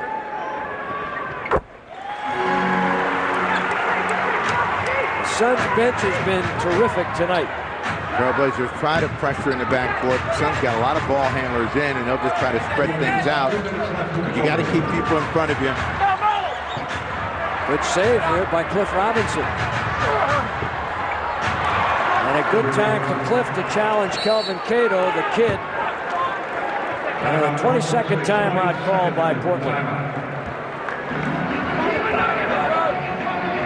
95-86, the Suns lead by 9. This is a challenging time for Kelvin Cato to be in the game. Cliff Robinson break to the back door and the reverse layup. So the lead at 9 for the Suns with 1:52 remaining. You know, Mike Dunleavy was telling me yesterday that this would be the toughest challenge that he's had so far in terms of trying to adjust and match. Because the Suns do so many different things. They go with so many different options. Your timeouts remaining. Both teams with a 3. The Suns with or 3 with a full. The Suns with a 20. Both teams have no fouls to give. Well, patience. In the first, second, and quarters, and in a lot of the third, the Trailblazers had some good offensive patience. Top of the fourth quarter, they started to shoot the ball quickly and deep, and the Suns took advantage of it, scored the ball, and they have not been able to really get the offensive production from Anderson in the backcourt. Grant and Sabonis have carried this team up front. Cliff Robinson will get the foul on the baseline. He's trying to show Bernie Fryer that I didn't do anything wrong. Bernie's saying you bumped him, you tried to root him down there. Every stop of the clock helps the Trailblazers in trying to tie this thing up. They got to get these free throws, then they got to come back and get some sort of a stop or a miss, and then come back and score the ball. 95-86. The Suns will be thinking use clock in every possession. Hope that the Trailblazers will foul them. Williams out of the ball game. Jason Kidd back in. Sabonis sits down. 95-86. Blazers can't get it back, even though they have control the board so far. What Portland doesn't want to do is let Jason Kidd dribble the ball around and get a turnover from Kidd. Wow, Kenny had to go high to make a circus catch. Ryder with a deep 3. Ivy deep. Now it's a 5-point game with 1:13 left. And the Blazers are pressuring all over the floor. Well, you want to keep the Phoenix Suns in front of you and don't let them break you down and then find somebody at the basket. There's plenty of time. They got to work for a score. 5 on a shot clock. That's the kind of play you can't have. That ball was tipped, and the Trailblazers get a break. But Robinson trying to cut to the basket. Blazers will have it and take a timeout. Well, they're down to 2 with 95-90. The Suns leading by 5.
Game start of 5:30. And Paul Allen, part 2 with the snapper at halftime. Next Wednesday and Thursday nights on the road with the Blazers, Charlotte, Detroit on TV. Use Channel 8 and the Blazers Television Network. Now, this has not been a great three-point shooting night for either team. A timely one goes in for Ryder, but with as much time left, you want the first available shot and a good one, and you want to be in attacking mode. Ryder deep again. Bang! Oh, he's got another one. That's a 30-footer. And it's a 2-point game with 53 seconds remaining. And the Phoenix Suns call a timeout. So 2 big threes by Isaiah Ryder. And the Blazers are back in it after being down 9. Well, this is confidence, and Ryder believes in his jump shot, and this one is dead center. And all of those that might have thought this one over, Ryder still clings to hope and life for Portland. Little less than 2 minutes. The Blazers are down 9. Now with 53 seconds remaining, they're down 2. J.R. Ryder and the crowd loving him tonight. With Rasheed and Grant and Kenny and Augman against Danny Manning, Rex Chapman, Kevin Johnson, Steve Nash, and Jason Kidd. Well, they bring free throwers out on the floor and ball handlers. And if you're the Trailblazers, you just want to keep these guys in front of you. Don't let Kevin Johnson get a seam and get to the basket. Keep Jason Kidd in front of you and make them shoot over the top of the defense. Kidd played by Ryder. Grant got a hand on the ball and deflected it. Well, you just got to keep Chapman in front of you. He's going to try to get there. Top try. 6 seconds, 3. Kidd for the 3. No! Rebound Augman. Blazers have it. Augman knocked down, but the Blazers call a timeout.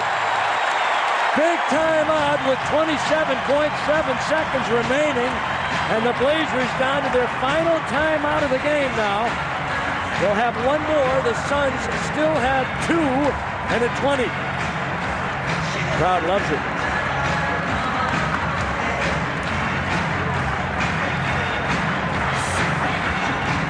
Chapman trying to find the seam, gets himself in a bad position and has to bail out with a pass. Jason Kidd, who only hit one of these today, takes a deep shot, and that gives Augman a chance to make the save. Kevin Johnson running up his back, but the timeout had been called early. The crowd is into this baby, and so is J.R. Ryder. Well, Ryder has been the savior with an excellent deep shooting night for him, but 2 huge bombs here late. That makes him a threat from the outside that may open up the middle for Sabonis or Grant, who have been cooking inside. All 3 of those players at 20 points or better. Most important thing right now for the Trailblazers, inbound the ball, and then make sure you make a good decision as to where you want to attack. 1 timeout remaining, and the Blazers checking out what the Suns are doing, and the Suns checking out what the Blazers are doing. And they get that delay over there. Always get Sabonis peeling toward the basket, trying to go to Sabonis against Hot Rod Williams. 20 seconds remaining. They give it to the Phoenix Suns. Wait a minute.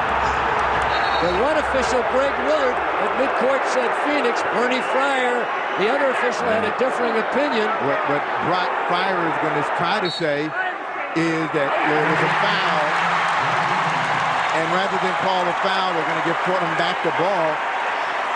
Well, the Blazers get it back, but with 13 seconds remaining on the shot clock. Now you watch right there, Hot Rod Williams trying to come through. Sabonis swats at the ball, gets a piece of it. Rashid to Kenny. 13 on the clock, now down to 11. Trying to go to Sabonis. They don't have a lot of time. Arvidas, no! And knocked away and out of bounds to the Phoenix Suns. Well, 8 seconds, and now Danny Ainge getting 2 free throws in the game, and Rex Chapman and Kevin Johnson, the Trailblazers, now got to think about steal. And if you don't get a steal, you got to foul, but it's all got to happen very quickly, and they can't let somebody run back and get a long pass. Cliff Robinson comes out of the ball game. Brian Grant will come out of the ball game. John Crotty in. Arvidas Sabonis out of the game. So they got Crotty and Kenny and JR and Augman and Wallace and a quick foul. That's what they had to do, and that took less than a second. Less than a second, so they'll bring him down at this end, and they're going to send Rex Chapman to the foul line. He's a good one. A good free throw shooter. Last year playing for the minimum. This year re-signed 1 year for a little more than minimum just to stay here. But Sabonis is here now. Once he turns in, he's got a pretty good position. And what happens is he's out of control, and being out of control, he doesn't get himself in a good position to get the call. That was the score he should have had. Now they'll have Kidd and Manning along with Johnson, Nash, and Chapman. A lot of little people, and it's still within reach. A made free throw here makes it a 3-point game, and the Blazers have a timeout left. Well, they're saying if he makes, they want a timeout. If they don't, they might go for a quick push as they did in Houston to try to get a score against the defense in transition. He's an 80% career foul shooter, 83% this year. He gets this one. Blazers take their final timeout, a 3-point game with 7.9 seconds remaining. Can they come back and pull it out? Remember, they were down 9 with 2:44 left. Blazers out of timeouts. The Suns with plenty. And only 7.9 seconds remaining. So he comes back with Chapman, Kevin Johnson, Steve Nash, Jason Kidd, and Danny Manning. 4 guards, basically. Chapman will play the 3, but really he's a guard. And the Blazers come back with Ryder and Kenny Sabonis, all good 3-pointers. Brian Grant, Rasheed Wallace, who can shoot the 3. Well, that leads you to believe they might also take the first score available. The quick hitting 2, they'll take that, and then they'll gamble on a steal to stop the clock. The problem, of course, for them is they don't have timeout, so they're not going to be able to advance it after the Phoenix Suns were fouled and shooting free throws. Sabonis sets a double screen for Kenny. And Nash with a good foul. Kenny Anderson was trying to get into shooting motion. Nash did the right thing. Don't let him shoot, so all he can do is get 2. That's right. It's a good foul. 6.5 seconds remaining. Kenny Anderson at the line. Many times, Steve, you get in a situation at this point in the game, the same kind of predicament, and a lot of coaches will not make that decision to make that foul, put the guy at the line for 2. When you've got a 3-point lead. Okay. Well, the liability is that 1, they're afraid they won't be able to make the free throws. 2, the guy will end up getting a 4-point play. But you're better playing for possession, and that's what the Phoenix Suns are playing for right now. They want the ball. They will hold it. They're going to force the Trailblazers to foul them. Danny Ainge has got timeouts to burn if he has to. Blazers will take a quick foul on the inbound if Kenny makes this free throw. What you'd like is to be able to make a steal, but they're going to take a timeout. And so the Suns used up their timeouts. They've had some that they've saved, and they've got one remaining and a 20. 1 and a 20 is what they have left. So Danny Ainge.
A history of making free throws on a regular basis. Good chance of fouling him. He's going to break to the ball. 69%. If he runs away from it, they foul Nash. And they use up about 2 seconds. And Nash, a good foul shooter. So they set it up so they could get it in the hands of a good foul shooter. And Nash, 84%, will go to the line. 84% last year, and a very good foul shooter overall. He's a good shooter. Well, Portland now is in a position when they get the ball back, depending on what happens, they've got to get a score, and they've got to score quickly. So Mike Dunleavy now talking to Anderson and Karate. Sabonis comes back in the game. And the Blazers with no timeouts, remember. They got to get the ball up the floor quickly with 5.2 seconds. And Steve Nash hurt the Trailblazers in this quarter with the 2 3-point field goals. Got 9. Looking at 10 if he gets this one and 11 in the ball game. Roddy is in it. He's got it. They lead by 3. The Blazers will get a little backcourt pressure here. Rasheed. Again, if you're the Suns, you don't want the Trailblazers to get a look. Sabonis with 2.7 seconds ties the game. You gotta be kidding. Goodness, holy Lithuania.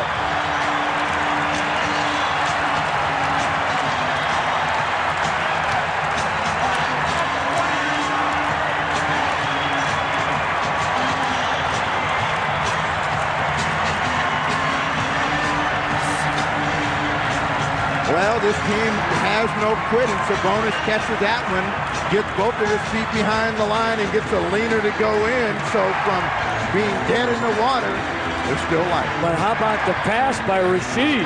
You'd think that somebody could have gotten a hand in on that. Well, the Phoenix Suns wanted to try to keep everybody in front of them, so they were willing to give up a quick pass. Sabonis with a nice catch and turn. Do we have overtime on the menu? Well, the Suns still have 2.7 seconds remaining. and will get the ball at midcourt if they choose to take it in from there. 98-98, the Blazers have come back from being 9 down with less than 3 minutes to play. Arvydas Sabonis.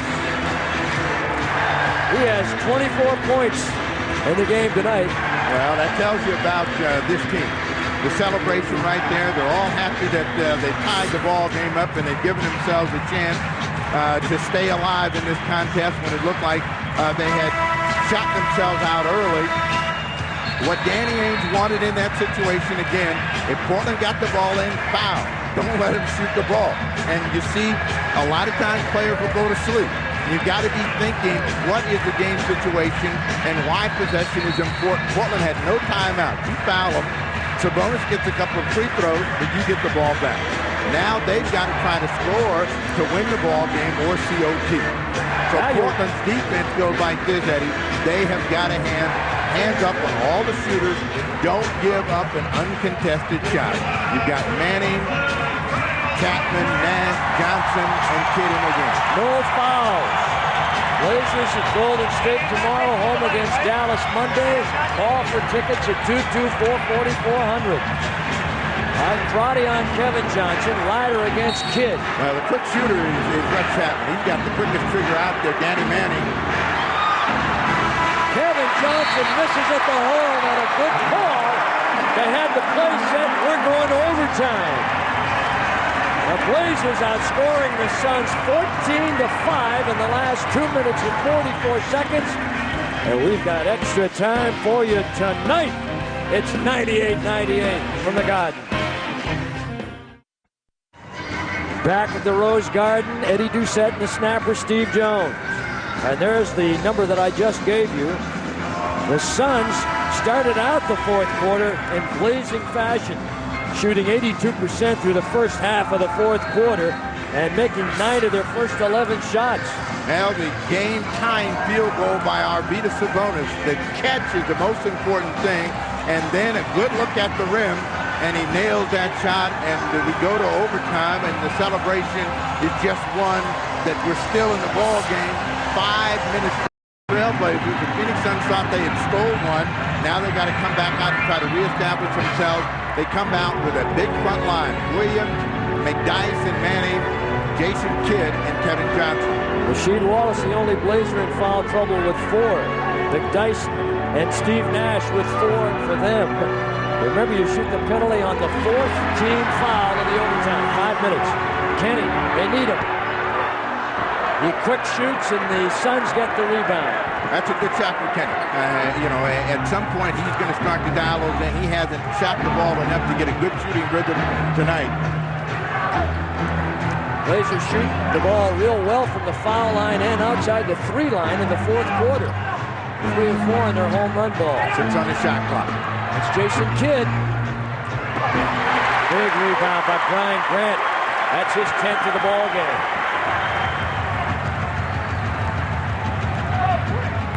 Kenny Anderson against Kevin Johnson.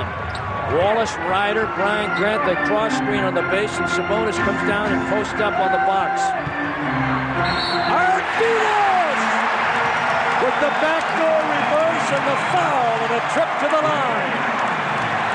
Well, Sabonis got away with a little hook, but he makes this move, and he makes his arm part of the move, so he's able to get away with it. Danny Ainge wanted the call, but Sabonis, who last year may not have gotten an opportunity to get the shot, wheels quickly, puts some pressure on the defense of McDyess and Williams, and he'll go for another attempted three-point play, the traditional play. 4:09 remaining in the OT. That's off.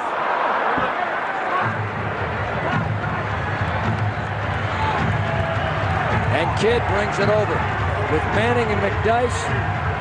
Kevin Johnson and Rex Chapman. He pops off the top. They got a screen by McDyess. Chapman deep. Blazers on the boards. Kenny Anderson falling down. The Lilliputian in the land of the Giants pull one down. Well, Chapman saw nobody was guarding. He pulled the trigger. And he's a very dangerous guy. He can miss those and suddenly make them remember the Hail Mary he made against Seattle in the playoffs. Ryder back to Sabonis. Patient offense, Brian Grant, baby! He rings the bell and fouled on the play.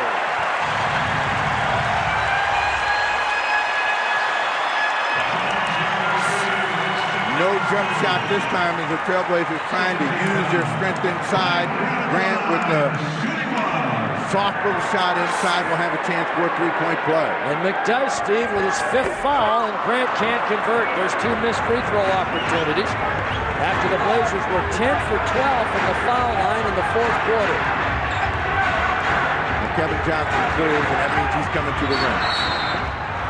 Whenever you see Kevin Johnson give that nod, that means get out of the way. They had a switch, and that was a bad matchup for Rasheed Wallace. You see him shake off, and Rex Chapman just goes out. They tried to scissor him on the defense as he came in deep. And Johnson, who's had a history of injuries the last few years, holding up well here tonight. His team down 2. Down 4, down 3 now. John Williams, who was a stalwart in the 4th quarter, coming off the bench, having not played at all earlier, had 6 big points in the 4th quarter. We've got a big team out there now. Williams, McDyess, and Manning as Rex Chapman went out of the ballgame. Rasheed has 5 fouls. So Rasheed and McDyess each with 5 fouls. Hot Rod Williams 6'11", McDyess 6'9", Danny Manning 6'10". Right on the post, they're going to double him. And that deflection by Danny Manning out of bounds. It'll come back to the Blazers with 13 on the shot clock. 13 of them. What they got to get to Sabonis to do in these situations is make the safe pass. And that one almost a steal. The play was there, but it was going to be a tight one. Kenny, good step around, shot, need him, can't get it. Sabonis, man, good hands by Arvydas Sabonis. Blocked inside. Johnson, Kidd. Well, they were lucky to convert on that one. Kidd made the pass really late. And Manning with good hands ties it up. Manning thought that he got fouled on the play. The Trailblazers might have gotten away with the nick. And Danny Ainge is over there really going after the official. 2 missed free throws for the Blazers, big right now. Ryder, hey! J.R. Ryder, 104-102 with 2:24 remaining. A lot of time, and if you can, you want to make the Phoenix Suns become a jump shooting team. Pressure on Kevin Johnson, no angle to pass the ball, throws it away. Brian Grant with outstanding defense, fronting Manning on the base, and Manning tried to go backdoor, was screened and couldn't see in the 15th Phoenix turnover of the night. 104. From where Kevin Johnson was, that was a tough angle, but he was thinking shot clock coming down, he'll take a chance at it. Kenny on KJ. Looking for Sabonis. And again, Rasheed missing. Rasheed, a tough night from the floor, 5 for 18.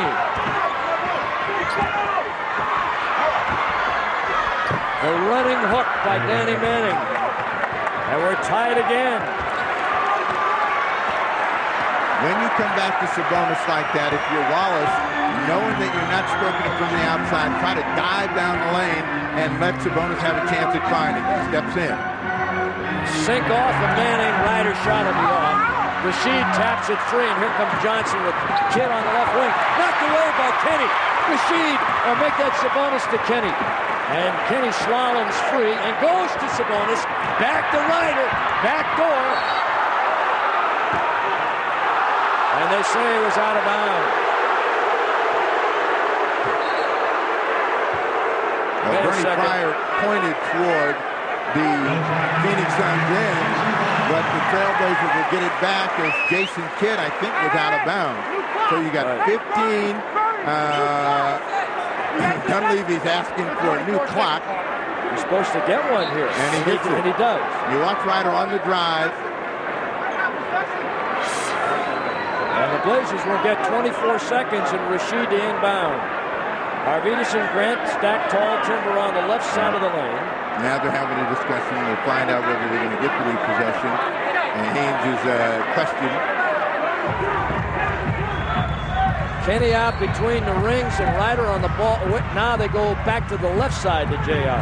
Well, again, I think that the defense has to react to Sabonis, and you want to make sure you use him whenever you can. Ryder trying to squeeze it off. And he does for 27 points tonight.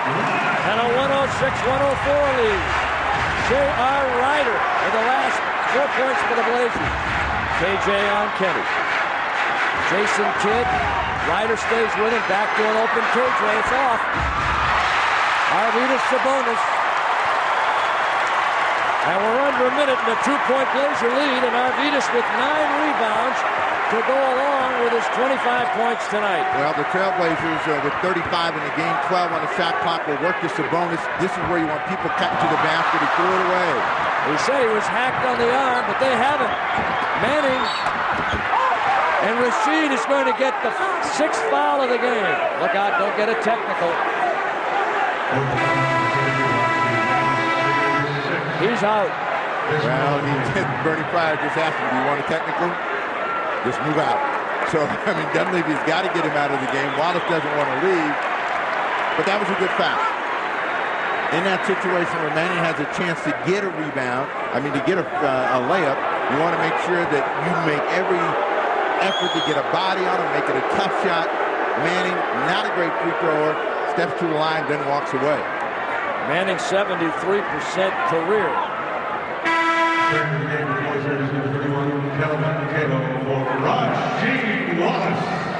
They're bringing in Cato. It's a tough spot for a rookie. He's got a lot of pressure on him here. He's got to think. He's got to be intelligent. The only thing he's got to do is get a miss. If he can get a rebound on a miss, he will have done his job. Then they don't want him in the play. Just send him down the other end. Danny Manning, soft. You shoot it and it's soft and you got a chance. And he's within one of tying with 24.7 seconds remaining. That was more tight than soft. He got a pitching it bounced that time. He's 4 or 5 from the line tonight. Chance to tie. Manning with 3 points in the overtime. And we're tied at 106. And the Blazers will take a timeout. So in the overtime, each team gets 3 timeouts. The Blazers have 2 left and the Suns have 3. And that's where we are right now. It's a dandy here at the Garden tonight. A tie game at 106 in Kenny Arvydas, John Crotty, Brian Grant. And who is the 5th Blazer coming back on? J.R. Ryder. You're playing time. So you have to have patience. Even if you go to the point where you don't get a shot, you want to make sure that if you do nothing else, you use all of the 24 seconds before you get the ball away. Antonio McDyess, Jason Kidd, Kevin Johnson, Danny Manning, and John Hot Rod Williams are on for the Suns. Here's JR. They get the ball to Kenny. 2 point guards in there to handle the apple. They go early to Sabonis. You don't want this to happen, but they get McDyess to reach in, and Danny Ainge is thinking stop the clock because that gives him a chance to at least get another score. And that's it for McDyess. He's fouled out of the game. So Rasheed and McDyess are gone. 8.9 seconds remaining here in the game. See, they had one to burn. They didn't want the Trailblazers just to use all of that time. So now at 8.9, the Trailblazers have all the time to get the winning shot or go into OT. Back to Sabonis. 106-106. Watch the dribble. JR back door. Oh, my. And Brian Grant got the last shot, hammered on the play, and no foul call. Greg Willard, the official down there, was right on top of the play, and Mike Dunleavy, J.R. Ryder. J.R.'s really upset they missed the call. Came out on the baseline, and when he got the ball, he got hit. A little bit out of control and trying to control it, and where he's complaining is when he finally got hold of the ball, he thought he got hit on the way. All right, here it is. Go to the second overtime. Coming up. We're tied at 106, and head to the second overtime without Rasheed Wallace, who's fouled out, and without Antonio McDyess, who's also fouled out. And the tap comes back between Cliff and Arvidas to the Suns. Ryder with 27, Grant Sabonis with 26 lead the Blazers. Kevin Johnson got deep. And the ball knocked away and a foul call against Kenny Anderson. Now that's number 4 on Kenny. Manning, who had 6 of the 8 points for the Suns in the overtime, has 23 points tonight. Chapman and McDyess with 17. He's gone. 11. Those are the leading scorers in the game for both sides. They're going to try to come to Danny Manning against Stacey Augmon. He gambled, and Grant goes down hard and grabs his wrist. He might be all right, but real tough still there for Brian Grant. Well, Brian Grant is back. J.R. Ryder, Augmon, Sabonis, and Kenny is what the Blazers put out there right now. They have Kevin Johnson, Hot Rod Williams, Danny Manning, Cliff Robinson, that's as big as they get up front, and Jason Kidd, the other guard with KJ. Well, their big hitter for the evening, Kenny Anderson, has been missing most of the time, so they've been riding Ryder and Sabonis to get the job done. 10 on the shot clock, Sabonis. Looks good. Not that time. Grant with a rebound. And fouled on the play is Brian Grant. He's got 11 rebounds here in the game tonight. And Kevin Johnson with a look of dismay, but he did the right thing. Don't let Grant get the ball up. So Sabonis is wide open. Thought he was going to measure that one. Didn't. Grant, nice job to get to it. And Kevin Johnson reached in, got arms and ball. And Augmon inbounding to Kenny with a full-blown 24-second clock. Now, there's plenty of time. And what you want to do in an overtime is be aggressive at the offensive end. Kenny Anderson, a little tentative. Grant spins in, gets the foul. And this time, he'll go to the line. Danny Manning holds up his hand. And Danny Manning is starting to build up a few fouls. He's only got 3. Rex Chapman is on the Phoenix bench. Grant ties. 108, 108, or 3:58. Now it's a question of will. Kenny against KJ. That's a competitive matchup. Augmon has got Danny Manning to contend with, and he gives away a couple of inches. Looks for the pick and roll. Kevin Johnson all the way down. And a foul on the play as Kevin takes it down Broadway. Sabonis. Kevin Johnson put him in jeopardy because he was able to turn the corner. He danced down the lane, stutter stepping all the way. Looking, reading, now the lane opens up for him, and the last valve for the Trailblazers is Sabonis comes across, gets him down below. 4th personal foul, Arvidas. Kevin Johnson misses on the first. KJ, an 84% career shooter. He had a 16 for 16 night just recently against Utah. Well, he had been perfect tonight until that free throw gets the second. And a lead of 1 by the Suns with 3:40 remaining.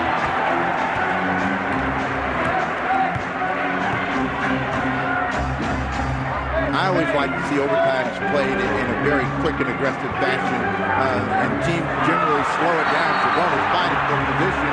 They're going to call a double foul. Oh, man, Bernie, come on. That's number 5 on Sabonis. Well, if you're Danny Ainge, you'll take this, but Sabonis is not giving up his position, and he's getting popped and pushed pretty good. Can't believe the whistle goes against him.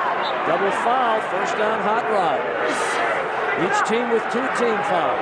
Ainge will take the trade-off. He's got 5 more to burn, and Sabonis is 1 more, and Sabonis has been his big problem the entire evening.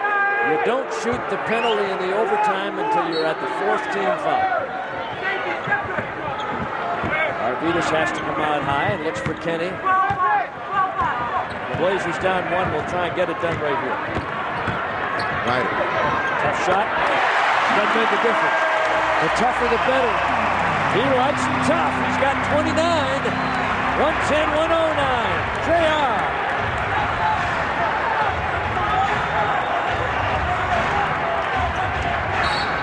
Oh, boy. Here's a foul they're going to call on Kenny Anderson as they got leg whipped. They got their legs tied up.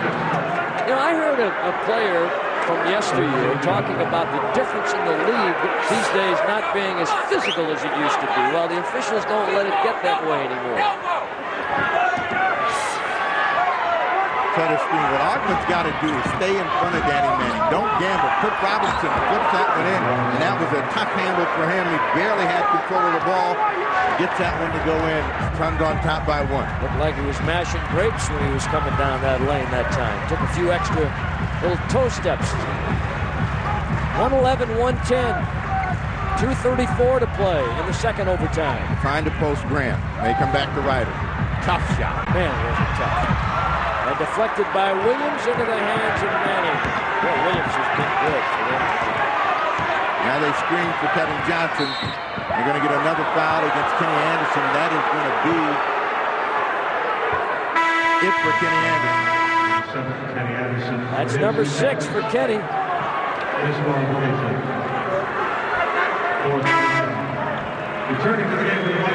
John Crotty comes in the ball game, but anytime Kevin Johnson is able to turn that corner, quiet night for Kenny Anderson. I'm sure he's disappointed he's not going to be around for the finish. And Danny Ainge just saying, what about my free throw? Kenny with 7 points for the night. 14th foul against the Trailblazers. Penalty in, 4th team foul, as I mentioned to you. In the overtime, you go to the line, unlike regular quarters where you have to wait until the 5th team foul. Missed again. Wow. This is very unusual for Kevin Johnson. So Dunleavy, if the Suns make you want to timeout. And a 2-point Suns lead at 112-110. Kevin Johnson missing 2 of 4 free throws attempted here in the second overtime. Now both coaches will say free throws hurt them in Kraft winning either the first or second overtime. Portland got misses on 3-point attempts from Sabonis and Brian Grant inbounding the ball against pressure. And John Crotty will bring it up. Kevin Johnson, Kidd, Manning, Williams, and Cliff on their front line. Again, the quicker you move the ball, the easier it is to get a score. The defense won't be able to get set. 10 on the shot clock, and Ogden stops the clock and is thinking about trying to find Sabonis. Now he's got to go. Oh, nice pass to Sabonis by Ogden, who looked like he was going to take the shot. So at 1:54 remaining, the Suns, tying up the play with the ball in Ogden's hands, almost got the ball back. They cut him off, and what helped the Trailblazers was Cliff Robinson was coming to help Danny Manning. That allowed Sabonis to get inside. First one, no good. Sabonis knew it as soon as he let it go. Jason Kidd looking at him as Arvidas was talking a little Lithuanian there. He understands that, though, your man. Mr. Bowden. Wow. Sheds the mouthpiece. Can't get that one. It's all the way up. They won't be returning that one to the big fella. Oh, KJ working on Crotty. What a shot by Kevin Johnson. 4-point lead, 114-110, 140 remaining. A lot of time. You know, I think that the Trailblazers are playing like there isn't a lot of time, and they've got to loosen up a little bit right here. Be aggressive at the offensive end. Ryder, tough shot. Another tough shot. And he claps in the direction of the official, Greg Willard. Willard didn't see it, which is good for Ryder. They don't want to do anything to show up the officials. Ryder coming hard, little show and tell, pulls it in, pulls it back out, and then hoists it up. Amidst the swooshes and whooshes, Ryder at the line. It's the first. Boy, that shot by Kevin Johnson, Steve. That's as tough as they get. Yeah, but that's what good offensive players do. They make the tough ones. Ryder with 30 points in the game. The Blazers have missed 3 of their last 4 free throws attempted. Here come the Suns up by 3. Still again, a lot of times, now you want to stop, you want it. And what they've got to do is make sure that Stacey Ogden gets some help. Trying to front, but not really in front, and Kevin Johnson with the ball. He wants to try Crotty on here. 4 on the shot clock. John Williams with a great move back door, and the Blazers can't save the ball from going out of bounds. They call a loose ball foul. They get saved. They get a save there. Wow. Penalty in. Loose ball foul on the Suns, who lead by 3. And that is on Manning, who's got 4. Well, the ball is tipped by Manning, and then Manning comes over the top. The whistle is late, but it's a good call. Manning was hoping that they were going to get the ball back. Arvydas Sabonis at the line, a career high in the NBA for minutes, 44 tonight. And he doesn't want the same result he had last time, so he really sets himself and measures, gets good rhythm, using his legs that time, nothing but net. 2-point ball game, 59.2 seconds remaining. Suns on top. Got him both. So those missed free throws become pretty big right now. It's 114, 112.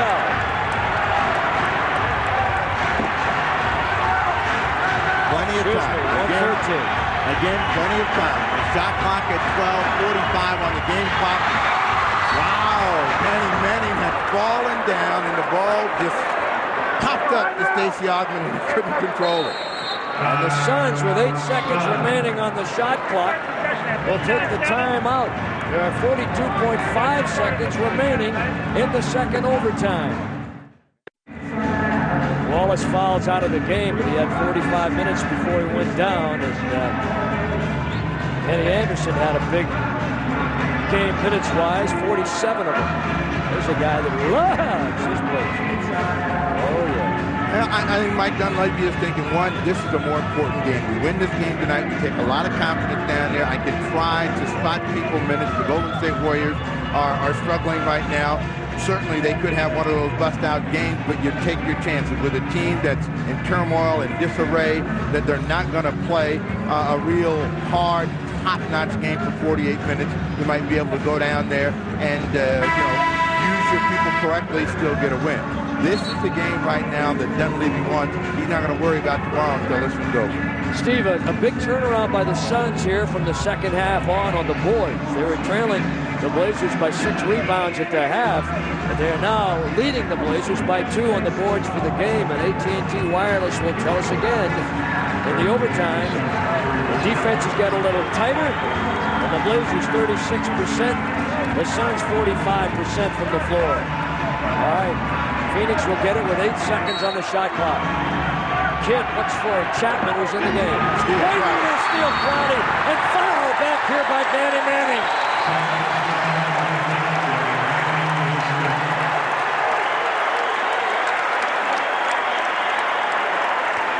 On a penalty in on both sides. They inbound the ball, and Kevin Johnson had it knocked away, and Danny Manning misses. J.R. Roddy's out there waving for quiet. Crowdy knocks it in. Well, John Crowdy had game with 40.5 seconds remaining. Kevin Johnson goes out, and in comes John Hot Rod Williams.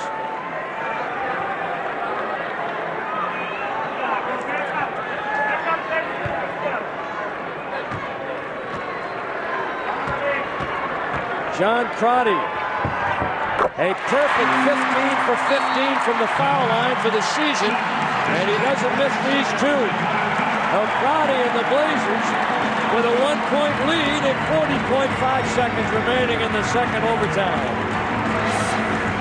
We get a look at how the Trailblazers come up with possession of this ball. He fights through and just reached in as the ball was being passed and was able to get it away from Kevin Johnson. And Danny Manning didn't want to sprint out, but forgot the penalties in play, puts him on the line. Now, the Suns are taking a 20-second timeout here. How do they do that? Well, you get 120 per half, or if in the second half you don't use your 20 during regulation and it goes to overtime, you can carry it over there. And that's what the Suns are doing. 115, 114, the Phoenix Suns trailing by 1, trying to come up with something. 2-2-4, 4,400. Blazer tickets for that game against Dallas and other games at all the locations you're seeing on the crawl right now. And the first 10,000 will receive a free Jermaine O'Neal full-color poster on Monday. That's when the Dallas Mavericks are here. 1:15, 1:14. The Phoenix Suns with the ball and trailing by 1. All right, Kevin Johnson back in the ball game as they go back to their small lineup with Danny Manning and Cliff Robinson. They need a stop here. The Blazers. Again, what you want to do is make them take a tough shot. What a block by Augman on Chapman's runner in the lane. And now you're down at 24, and they're going to try and get the ball, and here's the foul. Hammered that time. Kevin Johnson coming in late. And they grilled cheese John Crotty. Chapman trying to make one of those runners, and the long arms of the plastic man stay on top of that when he comes up with it, and John Crotty back at the line.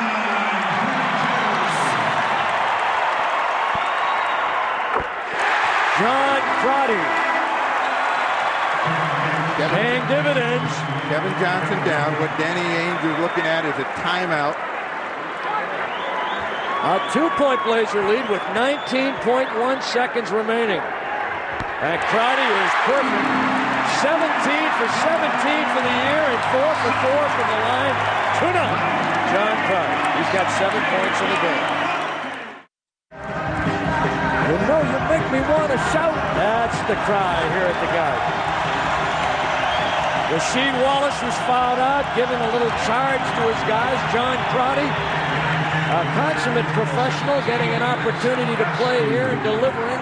And the Blazers by 3 with 19.1. And Rex Chapman will deliver the inbound from the far side. Danny Manning, played by Crotty. A 1-point lead with 15 to play.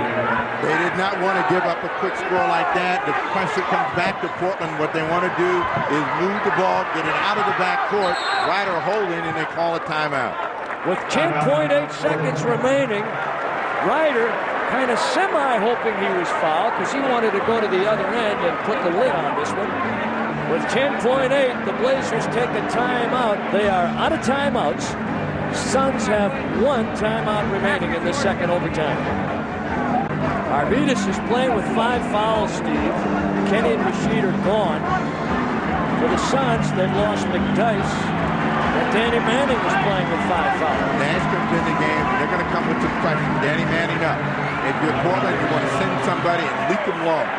Relieve the pressure and just by running full court. Well, I see what the Blazers put on here to try and get the ball off the inbound. Got all 5 guys down here. You got to get some people out of the backcourt. They got no more timeout. They got to get it in. Sabonis. That's a good man to go to. And he gets the Crotty. They try and foul him, and my goodness, a reaching foul by Kevin Johnson on the far side. Well, they wanted the first one. They wanted to get Sabonis, and they would have rather had Sabonis on the line, who's missed a couple, and John Crotty hasn't missed yet.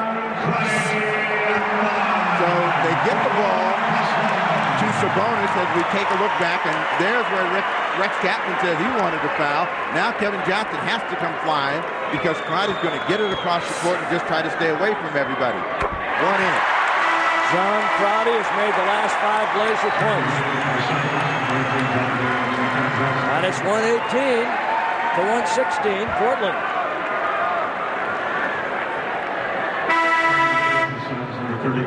Depending on who's shooting the free throw, that tells you exactly how difficult they are. For a guy that's on a string like Crotty, feeling very confident, he's relishing the situation.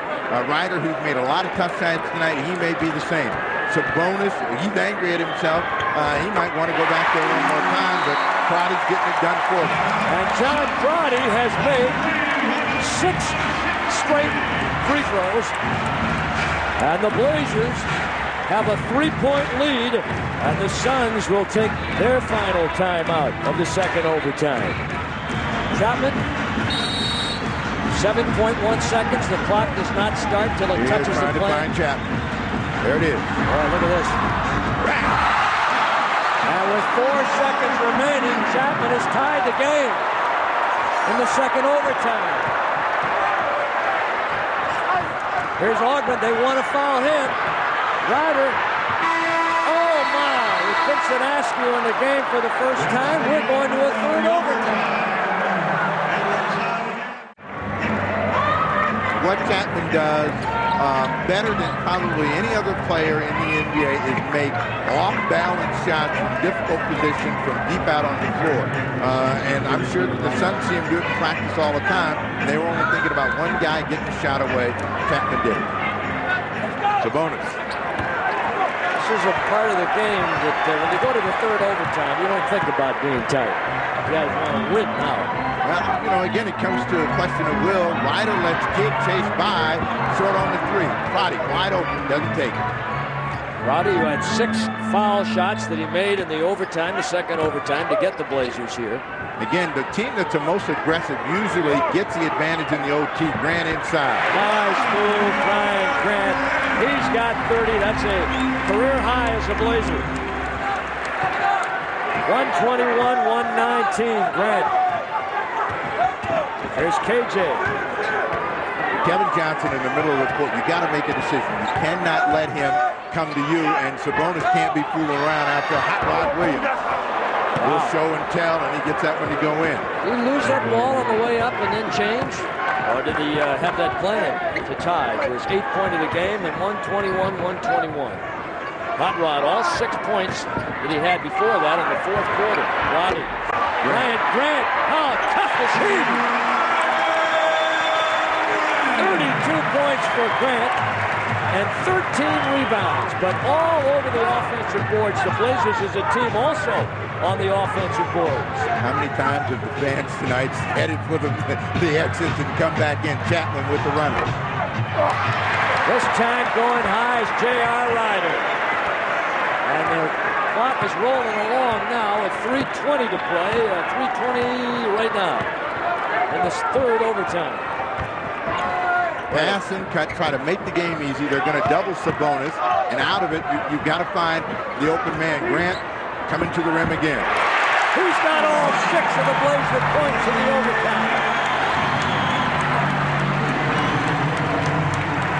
Ryan Grant with 34. And 6 in the quarter. Well, it's a 6-2 game, but you cannot stop guarding people. John Hot Rod Williams trying for a dunk, couldn't get there. Ryder out in front. He's got a pair. And at the other end, John Williams tried to tie up Sabonis to prevent him from getting back in the break. Arvidas with a career-high minutes played and hanging on with 5 fouls and 2:43 left. The Blazers lead by 6. Ryan Grant has been magnificent here tonight. All right, Cato in the ball game. Going to give Sabonis a quick breather right here. Doesn't leave me feeling that you can take a chance. We can tell you right now, no, Cato is going to come out. Vincent Askew is going to get in. A 6-point advantage. And again, what they want is to make the Suns use some time in this possession and shoot the ball over the top of the defense. Kevin Johnson going to Kidd. There's Chapman. He's the 3-killer on another. And they're back to within 3. Oh, my goodness. This guy is uncanny. There's Crotty. The Blazers will take a timeout. And they'll huddle around their coach, Ryan Grant, with a new career high. 127 to 124. The Trailblazers with a 3-point lead. Sabonis, a career high on minutes. His legs will be talking to him tonight. Ryan Grant, banged up wrist and elbow. John Crotty, Augmon, and Ryder, who has been just magnificent. Chapman, Cliff Robinson, Kevin Johnson. Again, use the threat of Sabonis inside. Try to get him a good post position and then cut off for him. Boy, Sabonis with that good brush screen and getting the ball back to Crotty. Nice job. Here's Crotty, open for 3. That's all. And they've got it. 2 minutes, and the Blazers clinging to a 3-pointer. Danny Manning on top with 5 fouls on Augmon. Augmon poke checks away. He's got it and gives it to Ryder. Good shot for Ryder, but he couldn't get it to go. Ball loose. On the end line, back to Portland. Danny Manning couldn't, or was it Cliff Robinson. Ryder just caught a cramp trying to rub it out. Well, I tell you, Stacey Augmon has made some huge. He's made 2 big steals again here tonight. Well, Augmon thought he had control of it, couldn't get it, dives on it. Cliff Robinson dove on it, but in the process slid out of bounds. And 1:41 remain in the third overtime.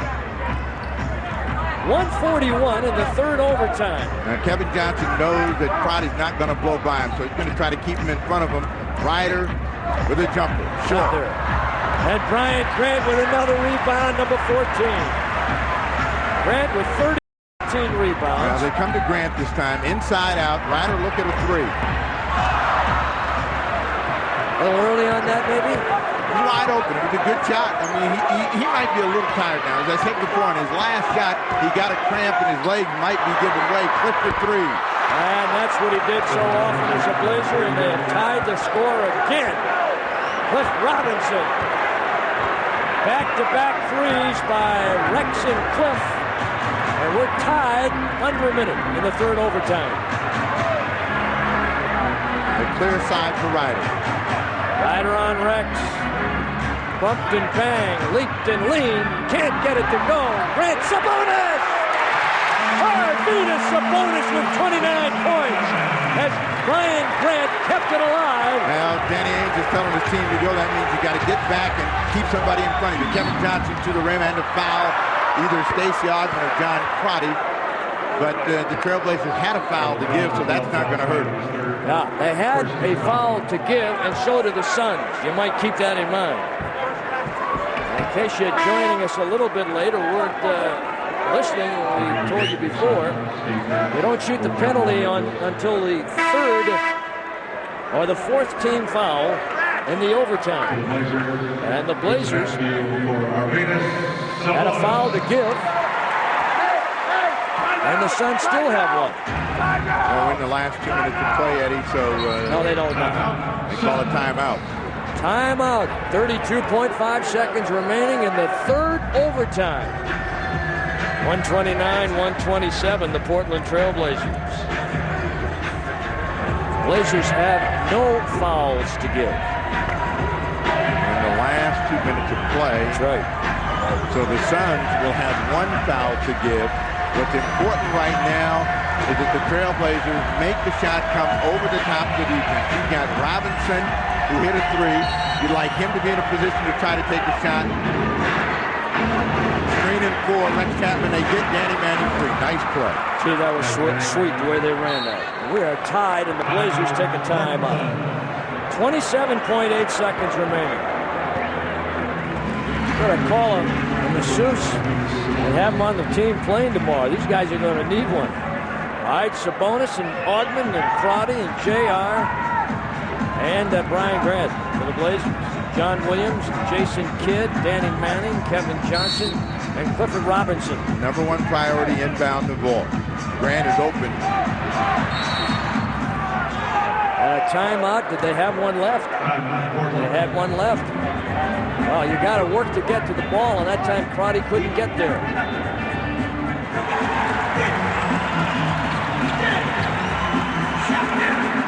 Now Grant and Augmon talk this time, so they have an understanding of who's open and who's not. Sabonis is telling everybody, all right, do we know what we have here? Again, a little bit of confusion on the set. All right, somebody's got to pop free. Crotty can't find the way. They go to Ryder, and Kidd tries to hammer him, and Ryder's got it. Well, you got plenty of time here. Again, the idea is to get a good shot and use all of the time in the process. Ryder picked the ball up. That's not a good sign. Kevin Johnson almost stole it. And now Sabonis and JR are trying to get their signal straight with 7 or 11 seconds remaining on the shot clock. 11 on the shot clock. Now you want somebody to step up and take control. Who's it going to be? Here's Grant open again. Oh, Ryder's got a chance. Tough. He's got to unload. He's got 7 seconds and a foul. A 3-second violation called on the Trailblazers. Wow. And now with 10.5 seconds remaining, they get Rex Chapman in the game, and the Suns have the ball. Boy, here's where being a little tired really affects you. Well, it's also a little tight. Phoenix Suns now have a chance to play for the final shot of the ball game, and they'll hold it because they know they can go to another OT. Tough shot. Not there. Ogden, and we're going to a fourth overtime. That's the end of overtime number Oh, 3. my. Have they ever had one here in the history of the Blazers franchise? The last 4 overtime game was March 16th, 1984 against the Chicago Bulls. I don't even want to tell you what happened there. The Blazers have had only 2 4-overtime games in the franchise's history. 129-129.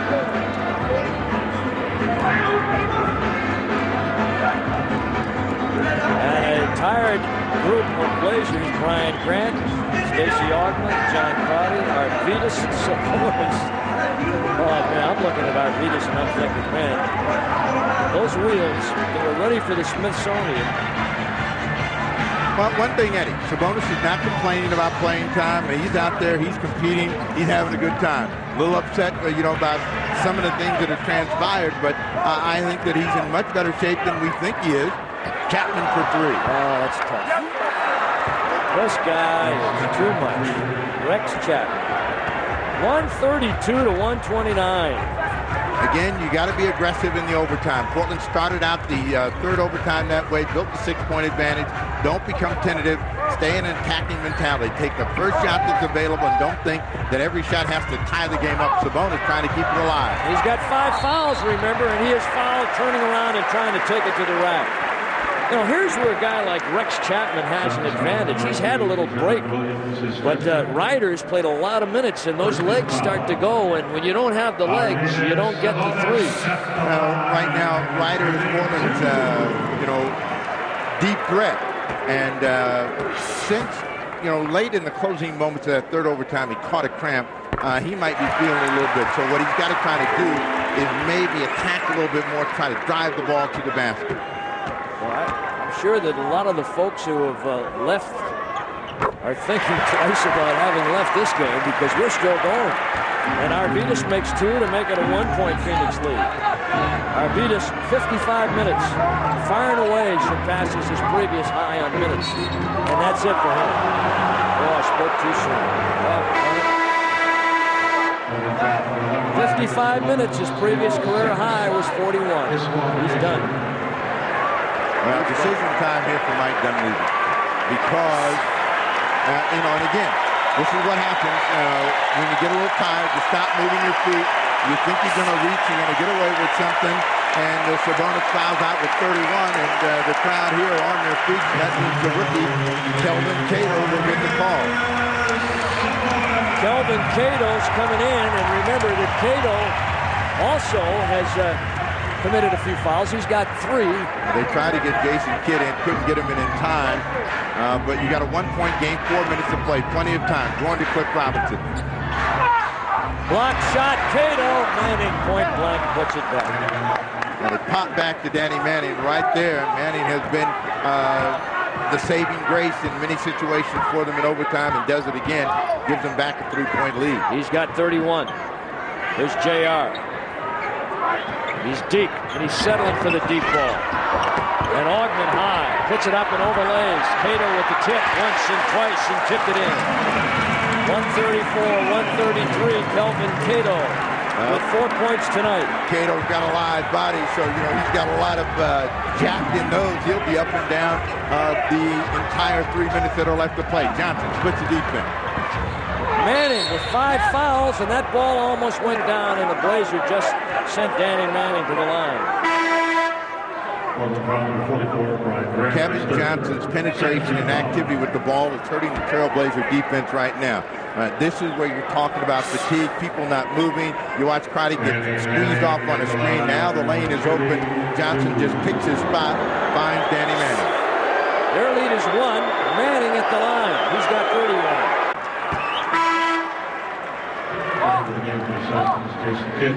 Too much time in this ball game right now for Danny Manning to be feeling tension under these situations. Cliff Robinson will come out. Jason Kidd gets in. Manning with 40 minutes. He's a 6th man. He wants that 6th man award this year. And it's a 3-point Phoenix lead at 136 to 133. Manning with 33. Now the Trailblazer attack now has to go to Ryder and Grant, and the Suns have been running people at both of them. You got to have somebody diving down the lane. They run Ryder out of the post, coming back to it.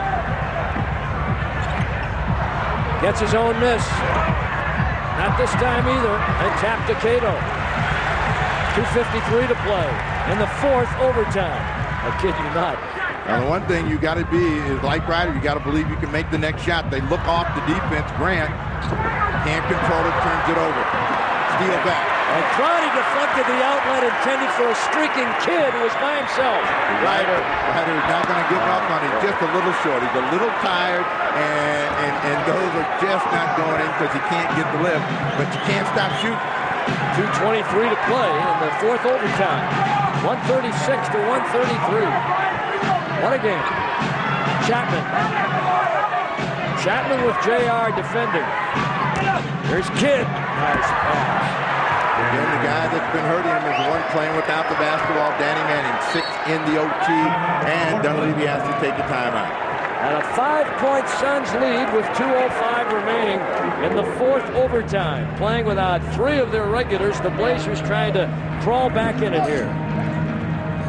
Cliff Robinson comes back with Kidd, Kevin Johnson, Danny Manning, and John Williams. Well, you know what's amazing to me? Danny Manning, 2 major ACL surgeries, and playing like he never had a thing wrong with his legs. A lot of Danny's game has never really depended on his ability to get off the ground, but Crotty. See, now the legs are a little bit tired, and now, of course, inside goes Ogden. And he's still got time. I mean, those are good shots. I mean, you know, Crotty is capable of making that shot. You've got to deliver it without even thinking about it. Danny Ainge over there saying, these guys are flopping on me. Are they? Crotty on the base off the inbound with 1:44 remaining. But if you're the Suns, you got to gamble that the non-scorers on a regular basis are not going to beat you. They come back to Grant. Tough pass right at JR's feet. That's a difficult one, even when you haven't played many minutes. Well, emotionally, the Trailblazers just cracked. Now they got to regain themselves. There's still time to win this game, and they feel like those last series of plays hurt them. Steal, Cato can't control it. It'll go back to the Suns with 1:17, and they lead by 5. And remember, Blazers were down by 9 with a little over 2 minutes to play. Came back. And a timeout will be called here by the Phoenix Suns. Jason Kidd trying to inbound. Steal by Grant. Nicely done. You're in the game. Now you got to come back. Now, Crotty needs to get down the floor quickly. Don't take a lot of time, and then get into attacking attitude. Looking for Grant or Ryder. Give the defense a chance to set up by coming down slowly. Shot clock's down to 9, and Augmon forced to take the shot and hits. A 3-point lead for the Suns with 56 seconds to play in the fourth overtime. Now you're looking for a stop. Is there a miracle left here? Oh, there's plenty of time for a miracle. I mean, you got to give some help to Crotty off of Kevin Johnson. This is the guy that's been hurting him, Danny Manning. Not this time. They keep it alive, and Grant's got another rebound. That's his 17th. You got to go right now. See, the defense wasn't set. They had a chance to get to the rim. Now they're going to set up for Augmon against Rex Chapman. Ainge will take his chances on this play. And so they foul Augmon. That's the second team foul for the Phoenix Suns. Suns foul number 3, Rex Chapman is fourth. And Augmon will go to the line. His team down by 3. They go to Augmon, and Rex Chapman is not going to let him get that one up in the air. They know he has a tough time with free throws, but that one's right in the center of the basket. Cliff Robinson back in the ball game, saying, who am I in for? Augmon with 32 minutes tonight. It's a 2-point game now.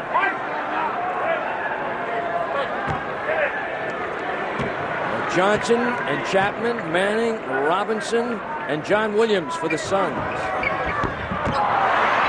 And Kevin Johnson comes all the way from the side and gets the long rebound. to do that? 14 seconds left. Well, you want to foul. You don't want to foul him. I mean, when you got John Hot Rod Williams out on the floor, fouls to give. You don't want to foul people that can make them. And quickly, Danny Ainge is going to get a shooter in the ball game, and Steve Nash going to take some people out that he thinks are liability. John Hot Rod Williams coming out of the ball game. So with the foul to give, it was a good foul. And the Blazers now and the Suns, no fouls to give with 14 seconds remaining. As Vincent Askew will come in, replacing Kelvin Cato. And the Suns will have to inbound side back. Now they'll send Chapman to the foul line with 11.2 seconds remaining, 80+% career. And Isaiah Ryder with only 2 fouls here tonight, and both within seconds of each other. 138, 136. Chapman, quite a story. Bumped around. A lot of teams said no. Came to the Suns. Had a resurgence, a renaissance in his career last year. Could have gone elsewhere. Re-signed for the Suns for 20% over the minimum, in hopes that maybe at the end of this year, when the Suns have all that free agent money available, they'll come up with something big for him. Well, he's found a place. He's found a system that he fits in. I mean, every place else it's always been that Rex has been shot happy. Well, he is shot happy, but he's a very dangerous offensive player. We have seen all kinds of indications of that this evening. Chapman with 27 points, and the Suns will take a timeout. This is a Blazer timeout, excuse me. The Blazers with 1 remaining, and the Suns with 2, but we only have 11 seconds, 11.2 seconds.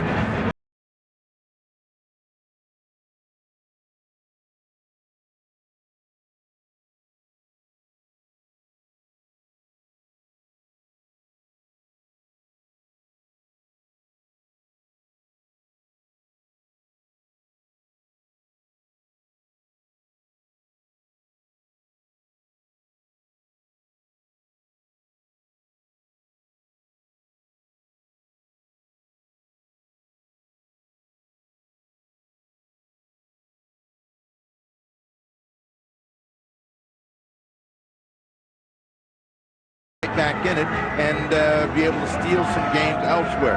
Chapman trying to seal the deal right now by giving his team a 4-point advantage. Trailblazers got to think miss. No such luck.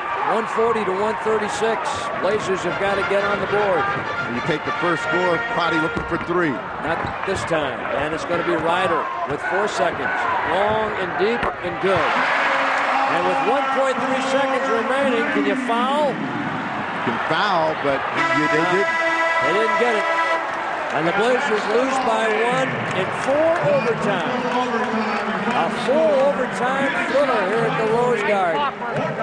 And the Phoenix Suns have broken the Trailblazers' 5-game winning streak and win this one by a final of 140 to 139. What a game.